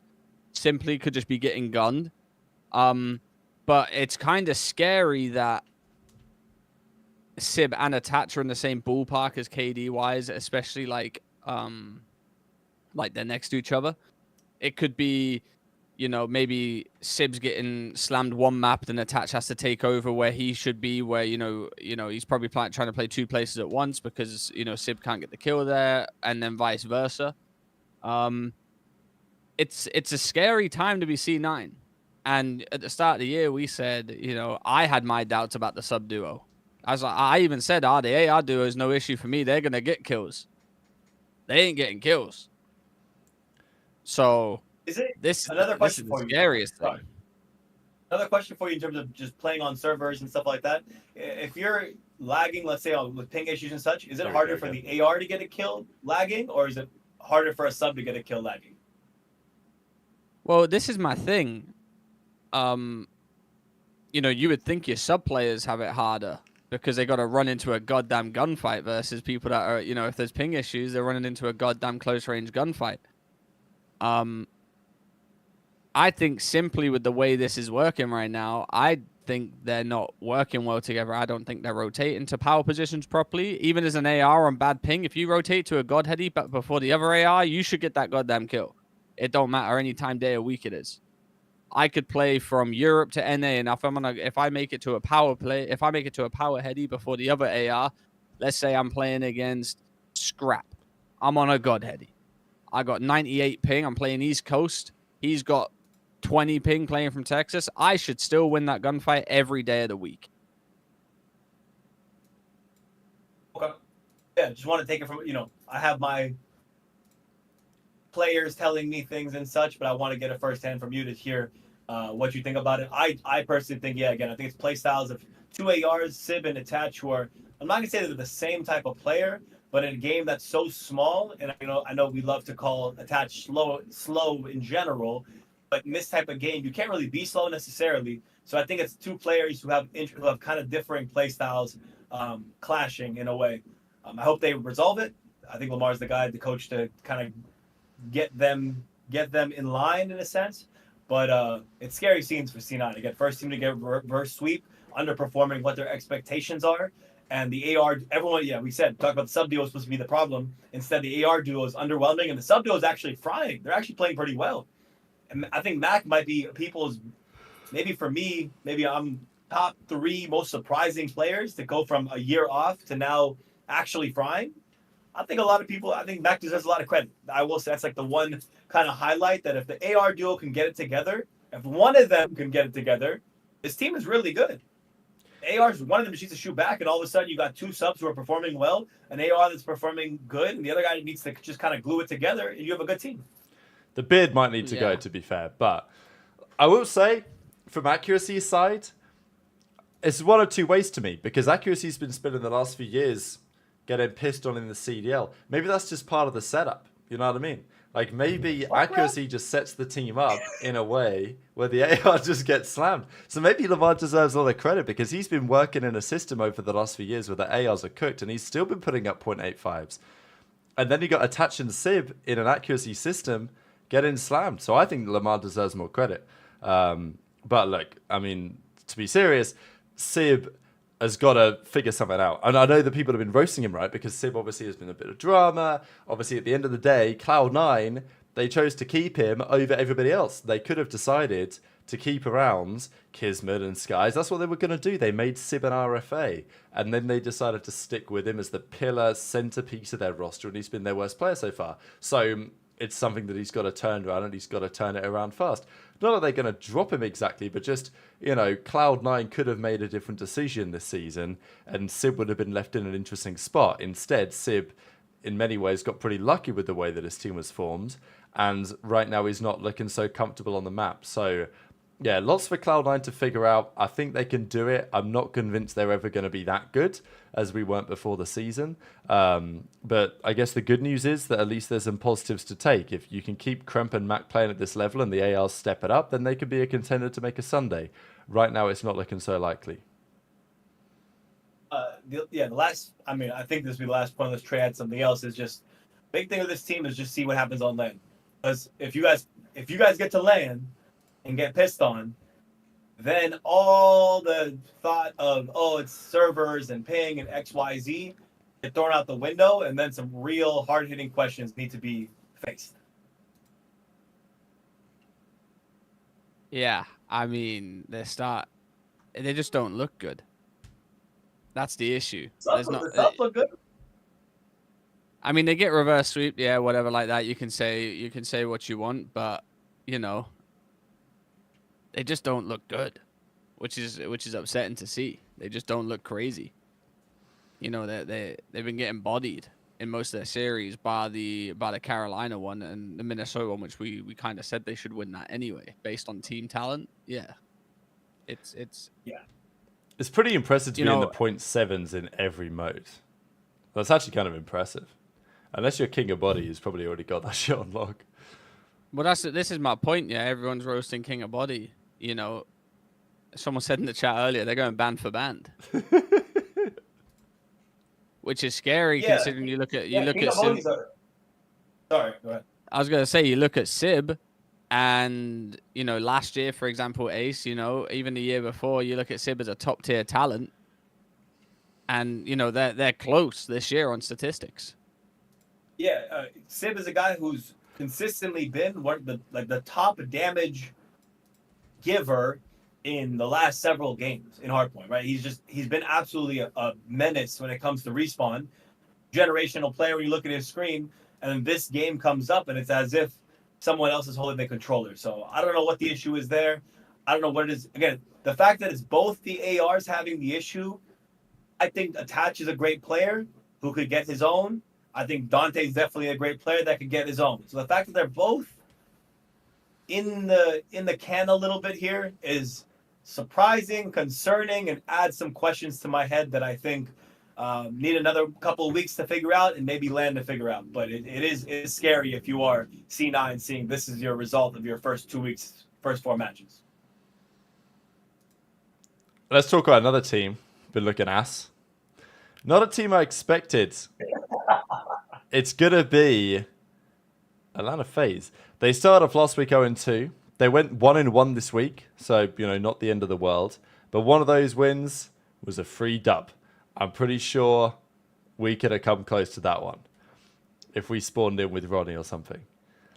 So the Ravens series, though, was... I mean, what could you say? Ravens came out map 1 and they piss slammed on these guys, 100-point clubbed them. FaZe have been 100-point clubs. I mean, you could count the amount of times they've been 100-point clubbed in the last, 5 years, probably on one hand. They hadn't been 100-point clubbed since, Like 3 years, isn't it? I think it was since, it was since Vanguards they hadn't lost 2 back-to-back qualifiers. I think last year sometime, they at least got 3-0'd at Champs last year, but they hadn't been 3-0'd in an online qualifier for 2 years. That was the stat. And getting 100-point clubbed is happening so rarely for them, and it's now happened 4 times on this game. I think it happened twice at the K-Sun tournament, and it's happened twice since the league started. And that's a FaZe team that won the World Cup a few months ago, and Selim's got a 0.64 the first map, so simp. Beezy's double neg. These are some... If you took away the names on these FaZe numbers, you'd actually think that was King of Body, Exnid, Roxas, and Khalid, right? But no, here we are. Yeah. I don't know what to say. Yeah, I'm just puzzled, honestly. I know at the end of last year they were supposed to make some sort of change, and then EWC ends up happening. They win. They look immaculate. Honestly, they look godlike at that tournament. Celium looks like the best player ever grab a controller at that event. And then you start up this year, and here we are again. Here we are with a team that looks like it needs a change, a team that looks disorganized.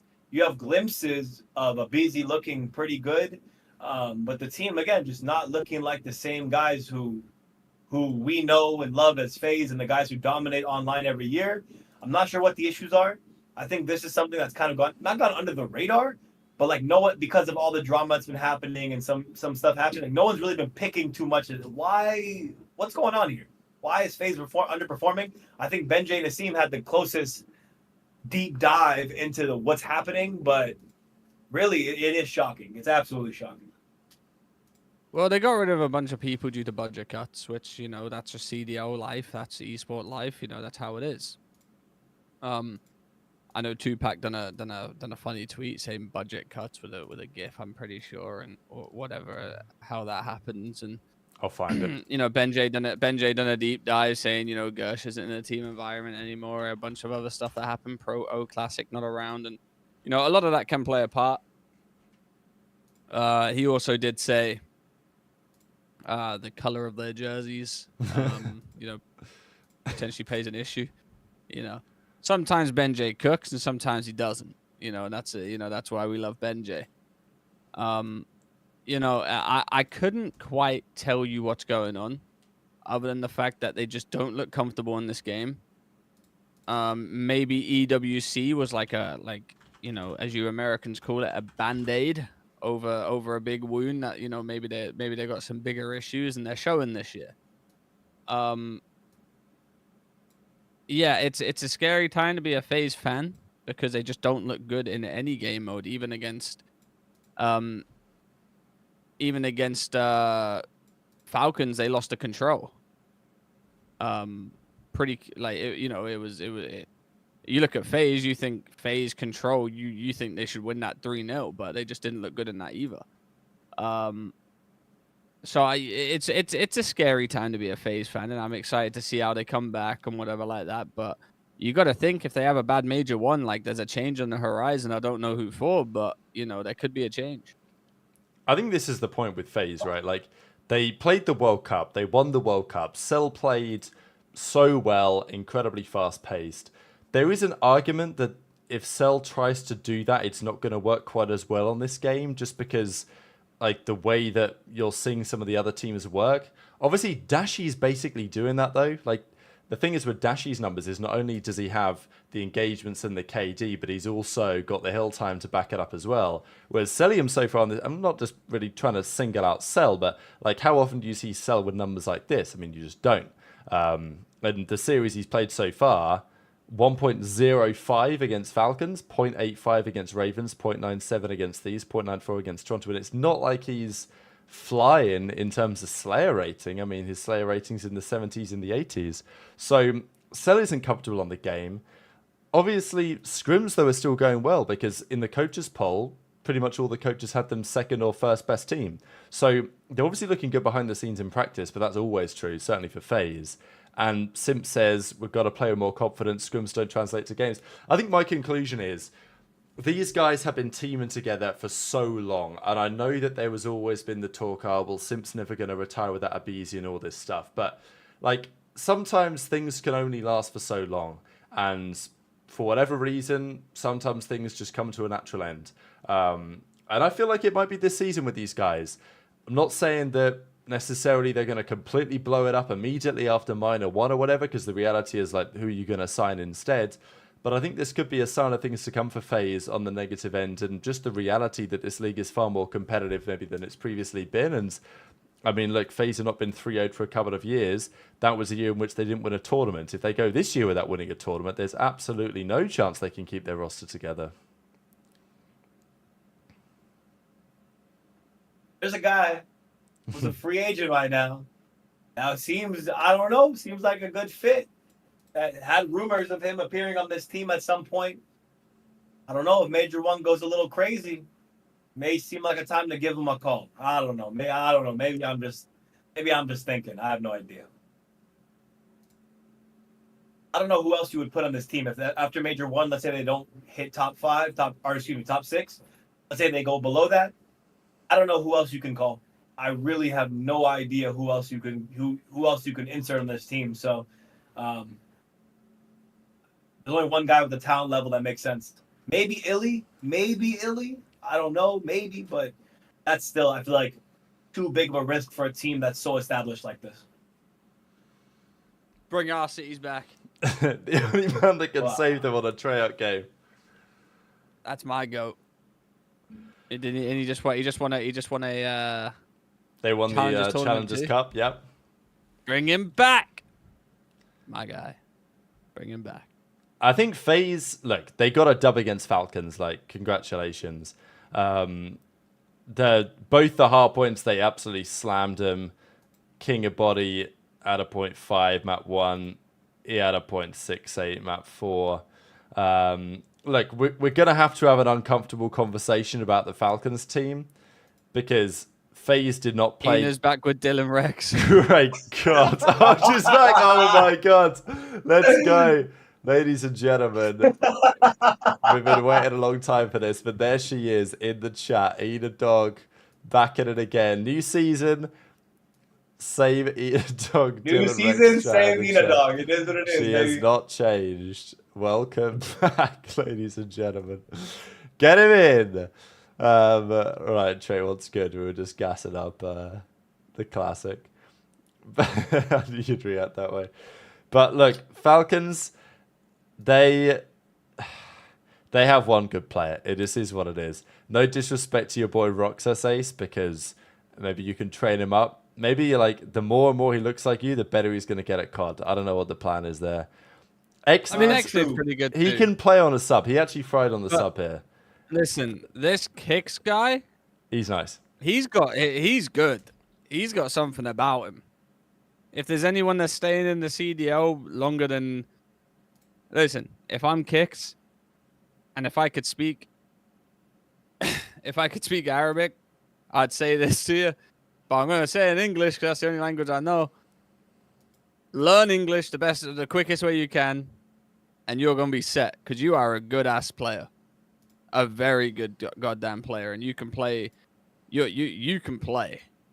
If I'm you, I'm learning English the best way I can, the fastest way I can, and you will be goddamn good on any team. He'll probably stay on Falcons for the rest of his career because that's just the way I see it. But he's going to be a starter for them if he continues playing the way he is, and if they pick up superstars, it'd actually be filthy. Yeah, I'm gonna agree there. I think Kicks is definitely their guy. Xnit is very good too, so I want to give him his credit as well. If they can get surrounded by some talent, again, they have the coaching staff, they have the organizational support. They are in Texas. They have a great office and facility, which I was gonna be at today. Little sneak peek and preview for people who are still in the Dope Check stream, but an exclusive episode with the Falcons is coming very, very soon. A podcast with them is coming very soon, so keep your eyes out on that. But I'm a big fan of those individual players. I just think they need to get some talent, some NA talent or some challengers talent of their team ASAP.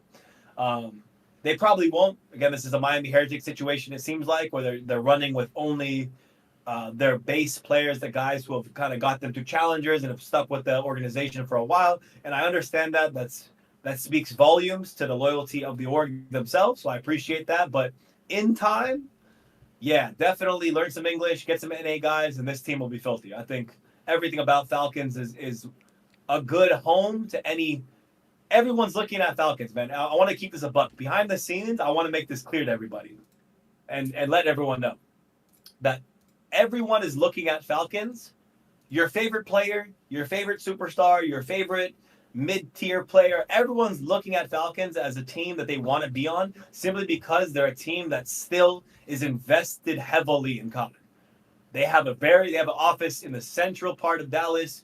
The team is still paying out well. They have organizational support. They're putting money into their coaching staff. Your favorite player wants to play on Falcons. So just give it a couple years, and Falcons are going to be a dangerous organization and team as a whole. And I hope they keep Kicks, Exnid, keep some of their core players, because it'd be a really amazing come up. And I'm sure the Breaking Point video, the rise of the Falcons video, is going to go so hard in a couple years. Okay, I just have to play this clip because I still don't understand what the hell Kigabody was doing on the map.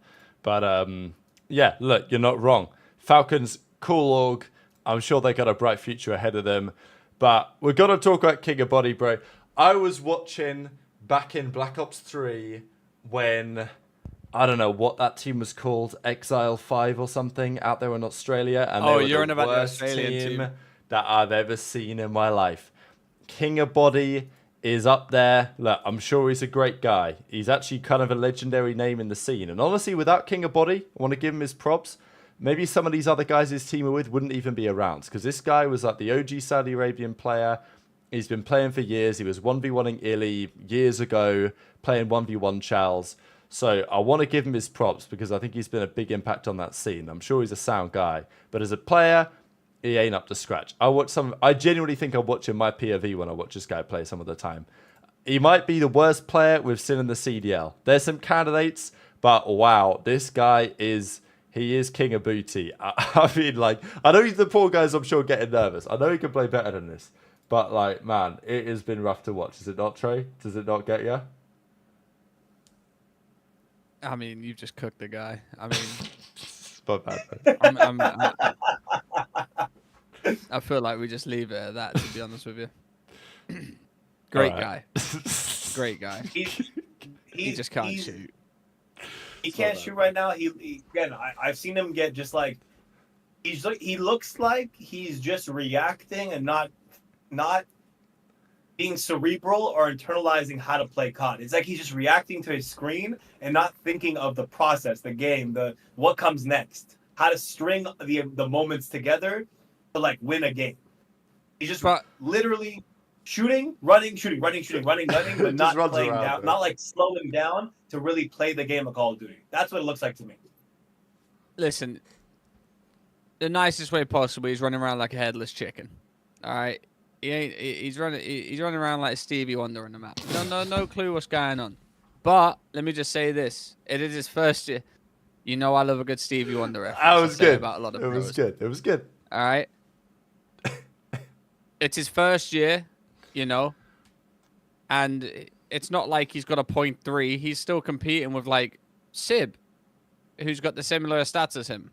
So realistically, you know, there's a conversation's got to be had. Ray, I hate you for that comparison. Dude, you're so annoying. Oh, bro. Sib and King of Bodhi, basically same guy right now, same player right now.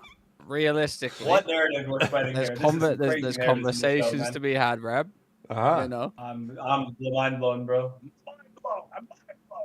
Nah, listen, I'm joking, obviously, but you know, we just got to respect the fact that they've all 4 came over from Saudi.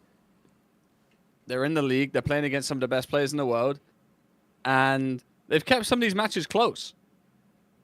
Realistically. Maps close, everything like that. And, you know, shout out to Clay.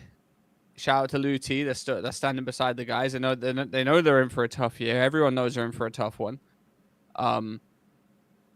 You know, we just have to appreciate the fact that they're here. You know, they might not be the best players in the world. They might not be holding their own. Some are, some ain't. But as long as they're all having fun and enjoying themselves, you know, that's the experience this year. You know, we knew this was going to be something like this. This was what's going to happen. I don't predict them to win a series. Well, we did have the debate, didn't we? Over under Paris Legion 2022. So, or 2023, whatever it was. Yeah, no, I don't have them winning a series, but you know, that's just my prediction. You know, it's a bold prediction. They can definitely pull one out their ass somewhere, but you know, they beat FaZe under control. It's all got to start somewhere. That would have been unthinkable, by the way, not long ago.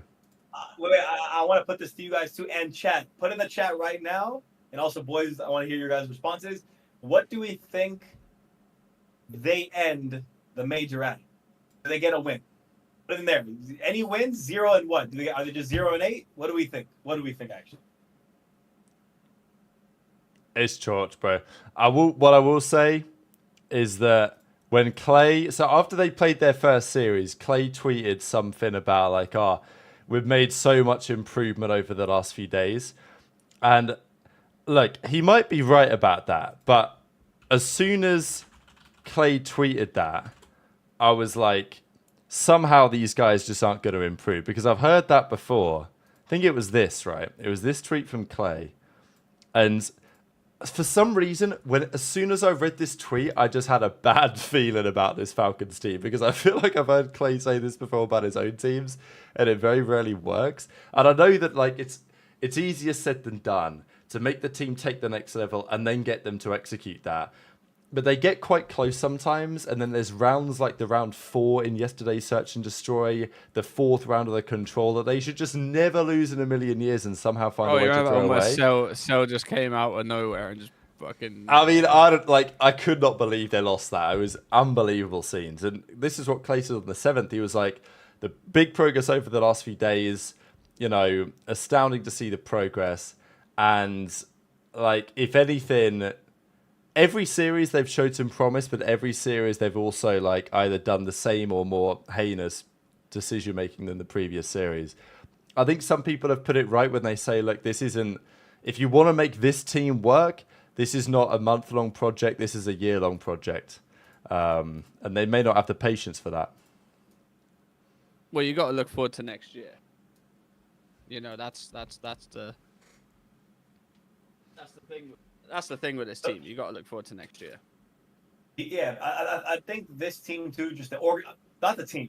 Organizationally, I don't think they're not looking at Call of Duty or CDL as a experiment. They're looking at it as an investment. This is year 1 with the guys that got them there, the guys that they stuck with. They're planning to be here for a long time. So I think for them, it's not. It's just year 1 of a 10 to 20 year thing that they're investing in. So I don't think Falcons as an org is tripping. Maybe the team is. Maybe Clay is. But on this tweet though, the exclamation point at the end of "We go again tomorrow." That to me. Now, this is my favorite tweet for this guy in the reply. Become godly in SD and I can see you'll win at a chip. No BS. I mean, look, fair. Maybe this is just no, I think this is actually a real human. You know what? Fair play. I respect the opinion, but winning a chip might be a little bit of a stretch. But I had to get real close to make sure I wasn't seeing some absolute bullshit on my screen, but I am. Talk about winning a chip before they win a series. It's impressive. It's impressive. All good. We'll keep it moving. But look, Clay's got his work cut out. I think he knew he was going to have his work cut out. It is what it is. And FaZe get the win on the board. Let's then move on to talk about Minor 1. This is going to be your bracket. This is how things are going to be looking. I'm sure we'll run a show after more drama over the next, around the Christmas period as well. We'll talk about it probably in more detail when the CDL is going to be returning. But, just initial impressions, gentlemen, on the format in general, I guess we can talk about first, because we've not really discussed it before. And some people are going to be like, what the hell are you talking about? What is this minor thing here? But this is what's happening. We've had 2 weekends of qualifiers. We have Christmas, we have New Year. When we're back in the New Year, we have a tournament. It's an online tournament. It's single elimination, but it's the closest we've got in recent times to like an old school 2K, 5K. The winner of this, I think, is 30 grand. I think they win, and maybe it's not 30 grand, but I think it's 30 CDL points, maybe 10 grand. I don't know.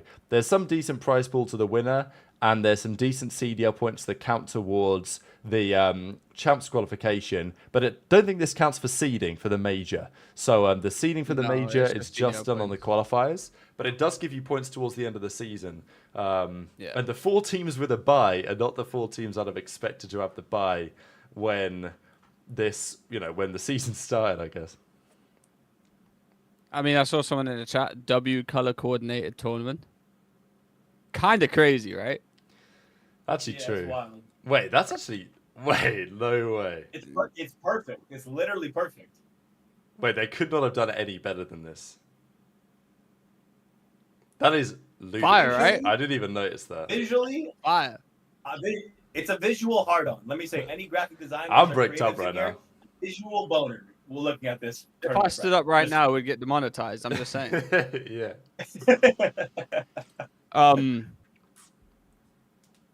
Things that stand out to me here, Scripted, bro. you look at it, realistically, OpTic have a decent run. There are some good teams in front of them. I don't think Breach are a pushover. I think I do think Breach are a scary team, just like Ravens, in terms of like being that scary team that can just take a win from you. The bottom bracket stacked as a joke right now. But you could also say, listen, you look at the team names that when you look at stacked. But that top bracket, that's full of potential. There's some scary games up there. I wouldn't look at OpTic's bracket and be like, oh, OpTic are blessed. They are far from blessed. They're blessed in the first game for sure. But other than that, then they're not blessed. Yeah, I'm gonna double down on that too, and specifically on Breach. That Breach OpTic Falcon side. Breach are moving different. Snoopy does look unbelievable at this game, so he actually seems like he's getting together. We clip that chat. The small size. I knew there'd be some smiles on that one, but on the small size of these maps, and just him focusing on getting the kills is really, really working out for them. Plus, that team at SD looks good, so I'm happy to see they're getting it together.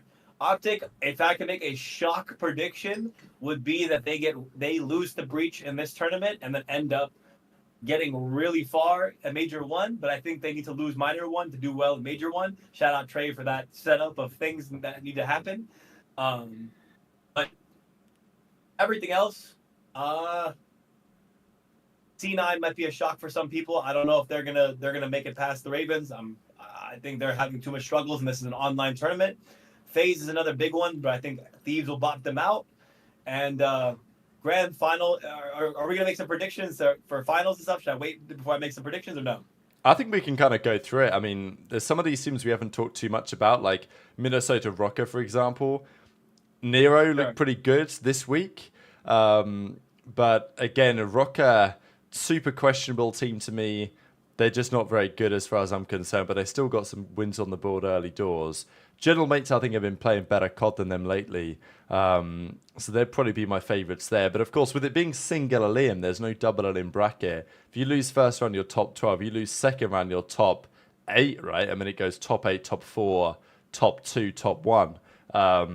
So, teams will have to keep this in mind. Like, let's say you're FaZe, you beat Heretics, you then lose to Thieves. You finish this tournament top 8. I mean, like, not in a good placing. I mean, if we're going to do predictions, I think it's going to the final. Oof. You know what? After this break, I actually think FaZe is going to be very good. Do I think they're going to be... Are you saying you see them in the finals? I mean, based on this, no, I'm gonna go Thieves in the finals, but I think it's gonna be a FaZe Thieves. That's who I've got. Like, obviously they play each other, but like they're the two that I've got. I do think FaZe But can be winning the good. whole thing. No, Thieves are winning the whole thing. Yeah. Okay. I'm just saying FaZe are gonna look better than what they do because they look like dog shit right now. Right.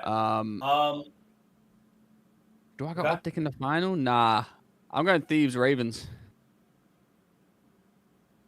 Wow. Okay. Who would have thunk? Who would have thunk? If I have to go for my grand finals prediction. Grand finals prediction. Ultra Ravens. Wow, everyone's got Ravens in the final. That's kind of crazy. I think I'm going to say... Oh, I mean, FaZe played Thieves very, very close at the recent, when they actually played online. Went to a game 5. Thieves took the dub. I think Thieves are the stronger team. I'd expect them to win that series if they rematch FaZe again. And of course, there's also a chance that FaZe just lose to Miami, which is rare, but I think it's possible. I think I'll take Thieves in the final. I'm not sure Toronto are quite as good as their record implies. I've been impressed by them, but they haven't played the strongest competition yet on paper, so I still want to see a bit more from them. And then I think I'm just going to take OpTic from the upper side. I think that they'll beat Falcons. That's like a lock-in. Ravens, they should get to the semis, and they could even play Boston in the semis, because obviously Boston beat OpTic the other day, surprisingly. But I do think it's a different story now. I think with Huke in the roster, they're going to be better. They've only had a couple of days of practice. They closed out the week very well against Cloud9. So I do believe OpTic come January will be a force. I think they'll be good enough to beat Boston. I think they'll beat Ravens. And we're looking at a Thieves OpTic grand final. But yeah, I think it's going to be great to see because, yeah, there's CDL points. Yes, there's money. But the reality is, as you say, Ace, when you go from this tournament, then you turn up at the LAN a few weeks later, the question is, we have this tournament online. Is it going to translate? Are some of these guys onliners? What's going on? Right.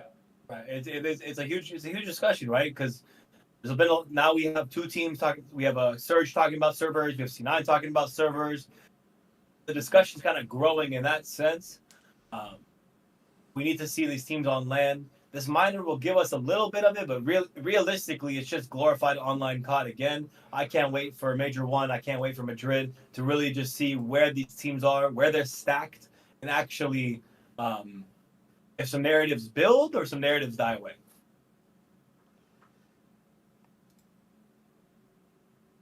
Any thoughts, Trey, on the matter? Nah, I'm solid with my prediction. I'm never wrong. That's one thing everyone's got to get grips with. It's an LA Thieves Ravens final. LA Thieves are gonna win it. I don't think they win the LAN though. Oh, here we go. This That's is the that's what I do. this is your Major 1 poll. 49% of those in the chat who voted saying Los Angeles Thieves, 34% saying OpTic, 13 saying other, which I imagine includes FaZe in there somewhere. Or Ravens. I mean, who knows? Ravens beat FaZe the other day, slam them. And then Ultra with a potentially outside chance as well. So, yeah, I'm pretty excited to see this. I mean, it switches things up massively. I think what I'm disappointed at is that we haven't seen... I don't think we're getting this Major 3 and Major 4. We're getting this Major 1 and Major 2, but then Major 3, Major 4, they're just like running it, I think, with no minor in there, which is kind of unfortunate, I'd say. But yeah, the CDL, at least they're taking some positive steps, especially at this time of the season. This is going to be a banger. On Hacienda too, right? It's going to be in the map pool. We think they might replace Rewinds. That was the talk last night. Yeah, I saw Shane say something about that. I'm going to go find it real quick. I saw Shane say something about that. You know, I saw they weren't happy about it, and the CDL love doing this. They love it. They love fucking around with all this kind of stuff. It's actually insane. Which leads me to, you know, believe we're going to see some Hacienda control and stuff like that. But they need to sort out the control map for that, because that is I watch some people play Hacienda on rank play. Besides the hackers, just 360 everyone win at World Star on them. The map just is not very good. So, but yeah, no, Shane's cooking. You know, they do this every year. No pro should be shocked. You know, you just got to lock in, lean forward, and sip your monster. Which we can't even talk about. You know, I don't know if you saw that recently, Rab. Too, I did see that today. We've lost Monster as a sponsor too. Yeah, what's going on here, Ace, Mr. Money Man, Mr. Businessman? Let's get your take on. Want to talk money on this one? On the matter. Want to talk about money on this one? Yeah, we could talk about money one time. Tweet from Jake Hale, I think it was. It was here. Monster Energy no longer on the website before matches started yesterday. Confusing timing to end a sponsorship. You'd think if you're going to run a sponsorship, it might be a 12-month deal ending 31st of December. But no, apparently it ended for some reason second a week in. I don't know.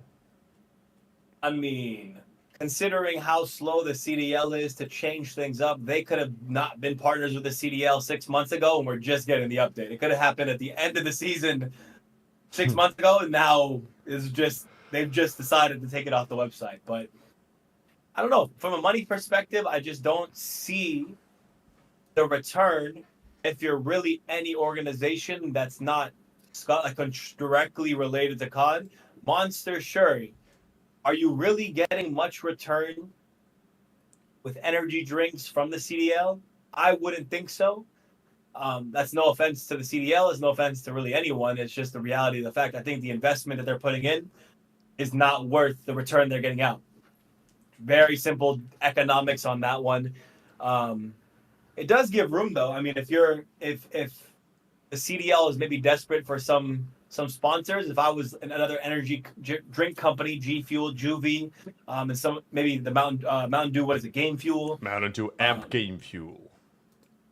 Yeah, exactly. Then maybe I'd be looking to slide in that spot, maybe take over. But at the same time, what return are you realistically getting? Because if you were to sponsor Nate Shot, Scum, a certain streamer, rather than the CDL, which is probably demanding a lot more money, you'd probably get either the same or more return with a streamer over the actual CDL. And that's just the reality of the situation. So I'm not shocked. It's always been the business model the last few years.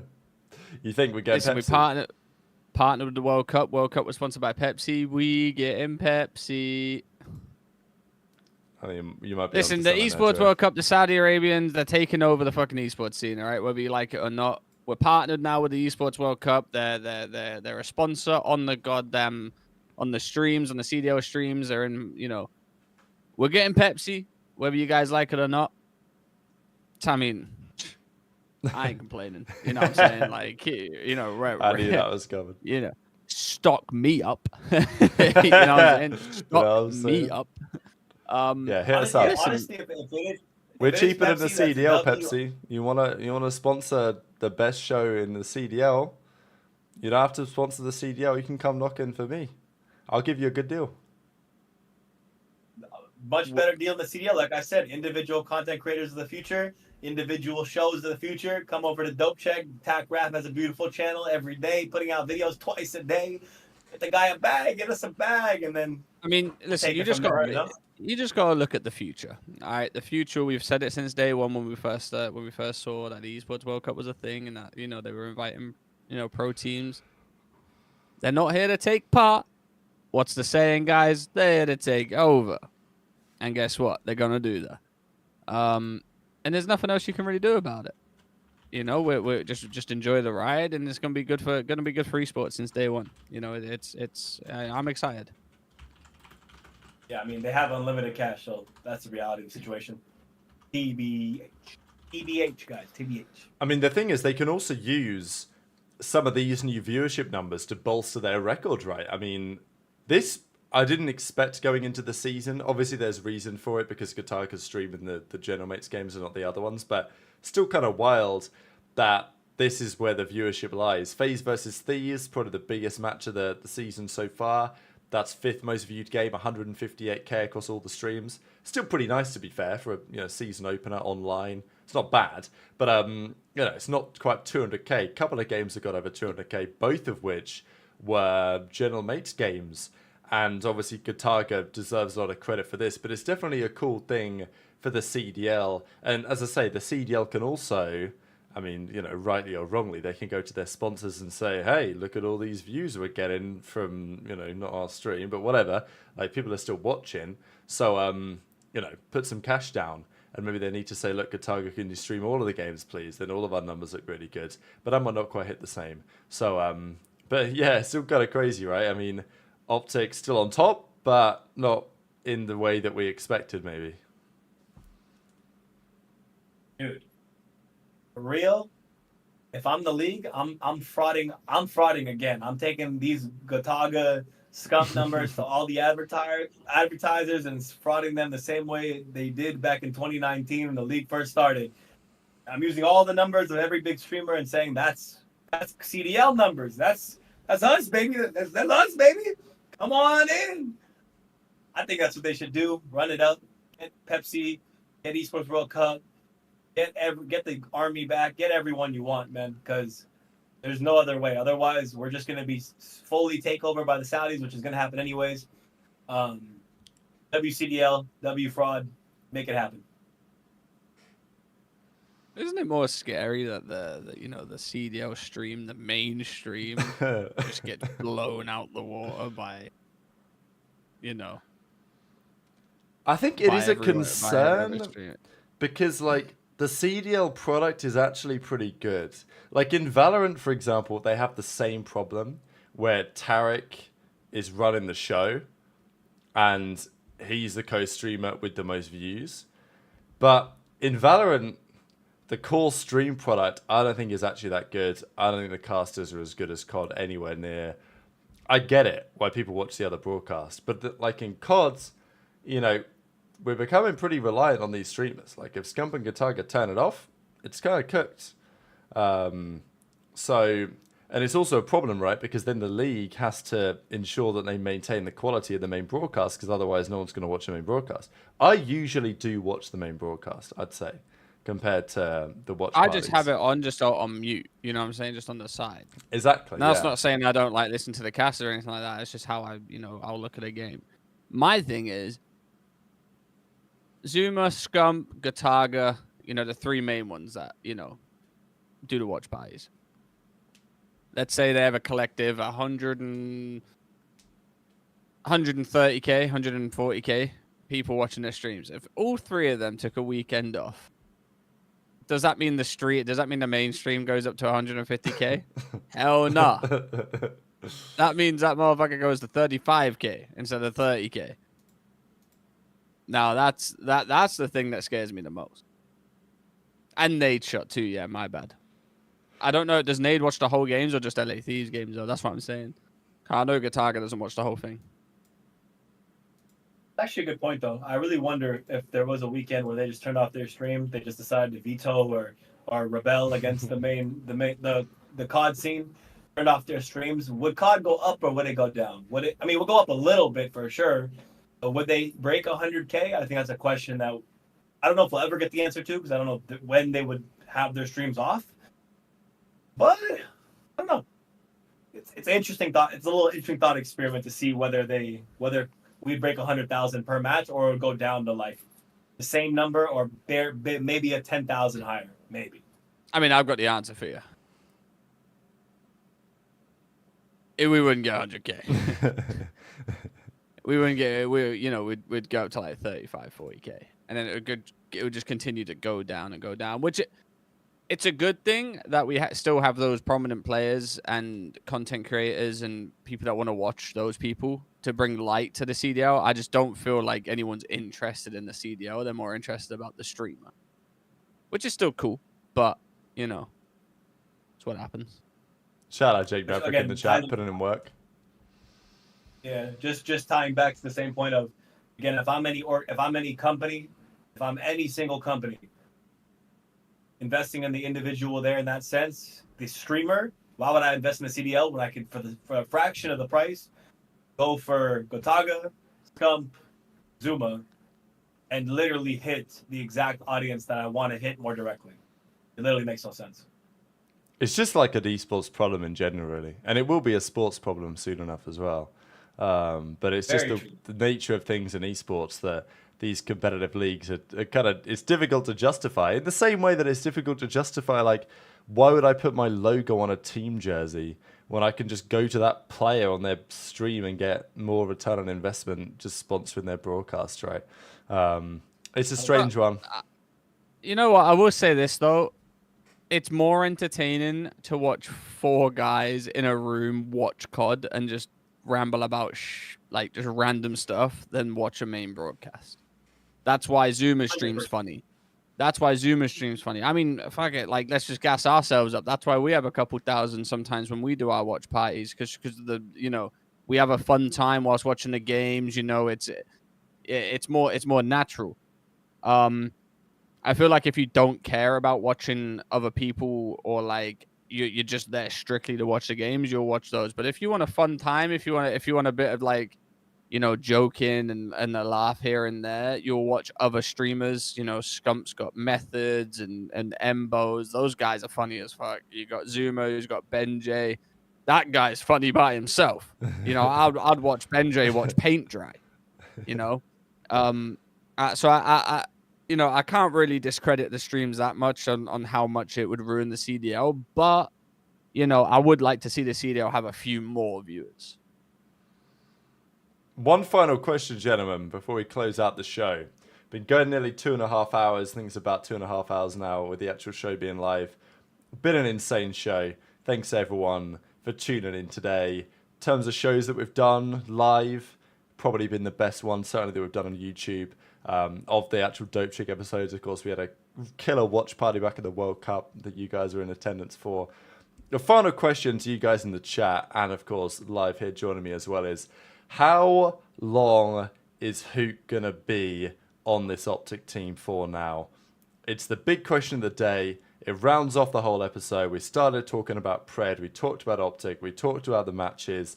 And Huke's looked okay so far. Been up and down, had a good series, had a weaker couple of maps, but generally has been pretty impressive. But I think has shown some of the classic Huke tendencies again. He seems to be the same player on some level. He might be better at this game than previous games, but he's still kind of that player who has a high ceiling, certainly on LAN. On LAN, there's still questions on the matter. And as I said, a couple of years ago, there was a reason why they were trying to replace Huke. They eventually did, and it eventually worked. So that's the debate. Is Huke going to have the season now? And if he does have the season, does he get next season? Is he the new long-term Shotzzy partner because we know they've got good chemistry? Or is the same type of issue going to reoccur? I'll start enough. I think it all depends on Major 1.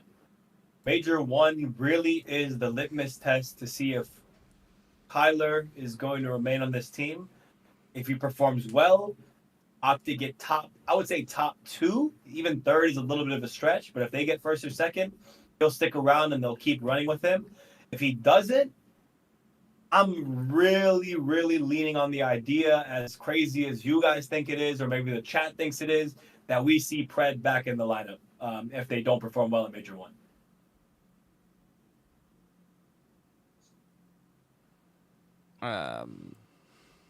Yeah. I don't know where you stand there, Rab. I think we stand in the same place, Hunter. I think long term, it's a weird one, right? Because with FaZe struggling as well, if Thieves are as good as we think they might be, and maybe Falcons come through and start, winning championships or whatever, OpTic and FaZe might have to think about forming a super team. I know we always talk about it, but there is. It didn't seem plausible. Like, it's crazy how COD works, isn't it? Like, at the start of the season, before it begins, you look at the teams, you think, wow, Thieves are looking great, OpTic are looking great, FaZe are looking great. Like, how long are these teams going to stick it out together with the same roster? Because if you're FaZe, you're trying to make a change, who's there to get? All of a sudden, there's someone to get. And maybe the same story for OpTic as well. So, yeah, I think I like Huke But I do worry that it's just going to be the same old, and by middle of the season, there's going to be OpTic fans calling for his head again. I just don't think PRED's going to be the man to come back in, at least in the middle of the season. When doesn't that happen, though? I mean, OpTic were going after PRED, they were going after Dashi, like, the most ruthless fan base there is, you know? You just got to get your head down and, you know, after that Major 4 stint with OpTic last year, you got to look at it and be like, fans are asking for PRED to be dropped, you know, oh, this is he's ass, he's not, you know, and then they win champs. So, you know, you just got to trust the process sometimes and see where things lead you. All right, Ace, I'm going to hand it to you to close out the show. I know you love to. I do it. You know, I love to close it out, even with a mic that's absolute dog meat, but it is what it is.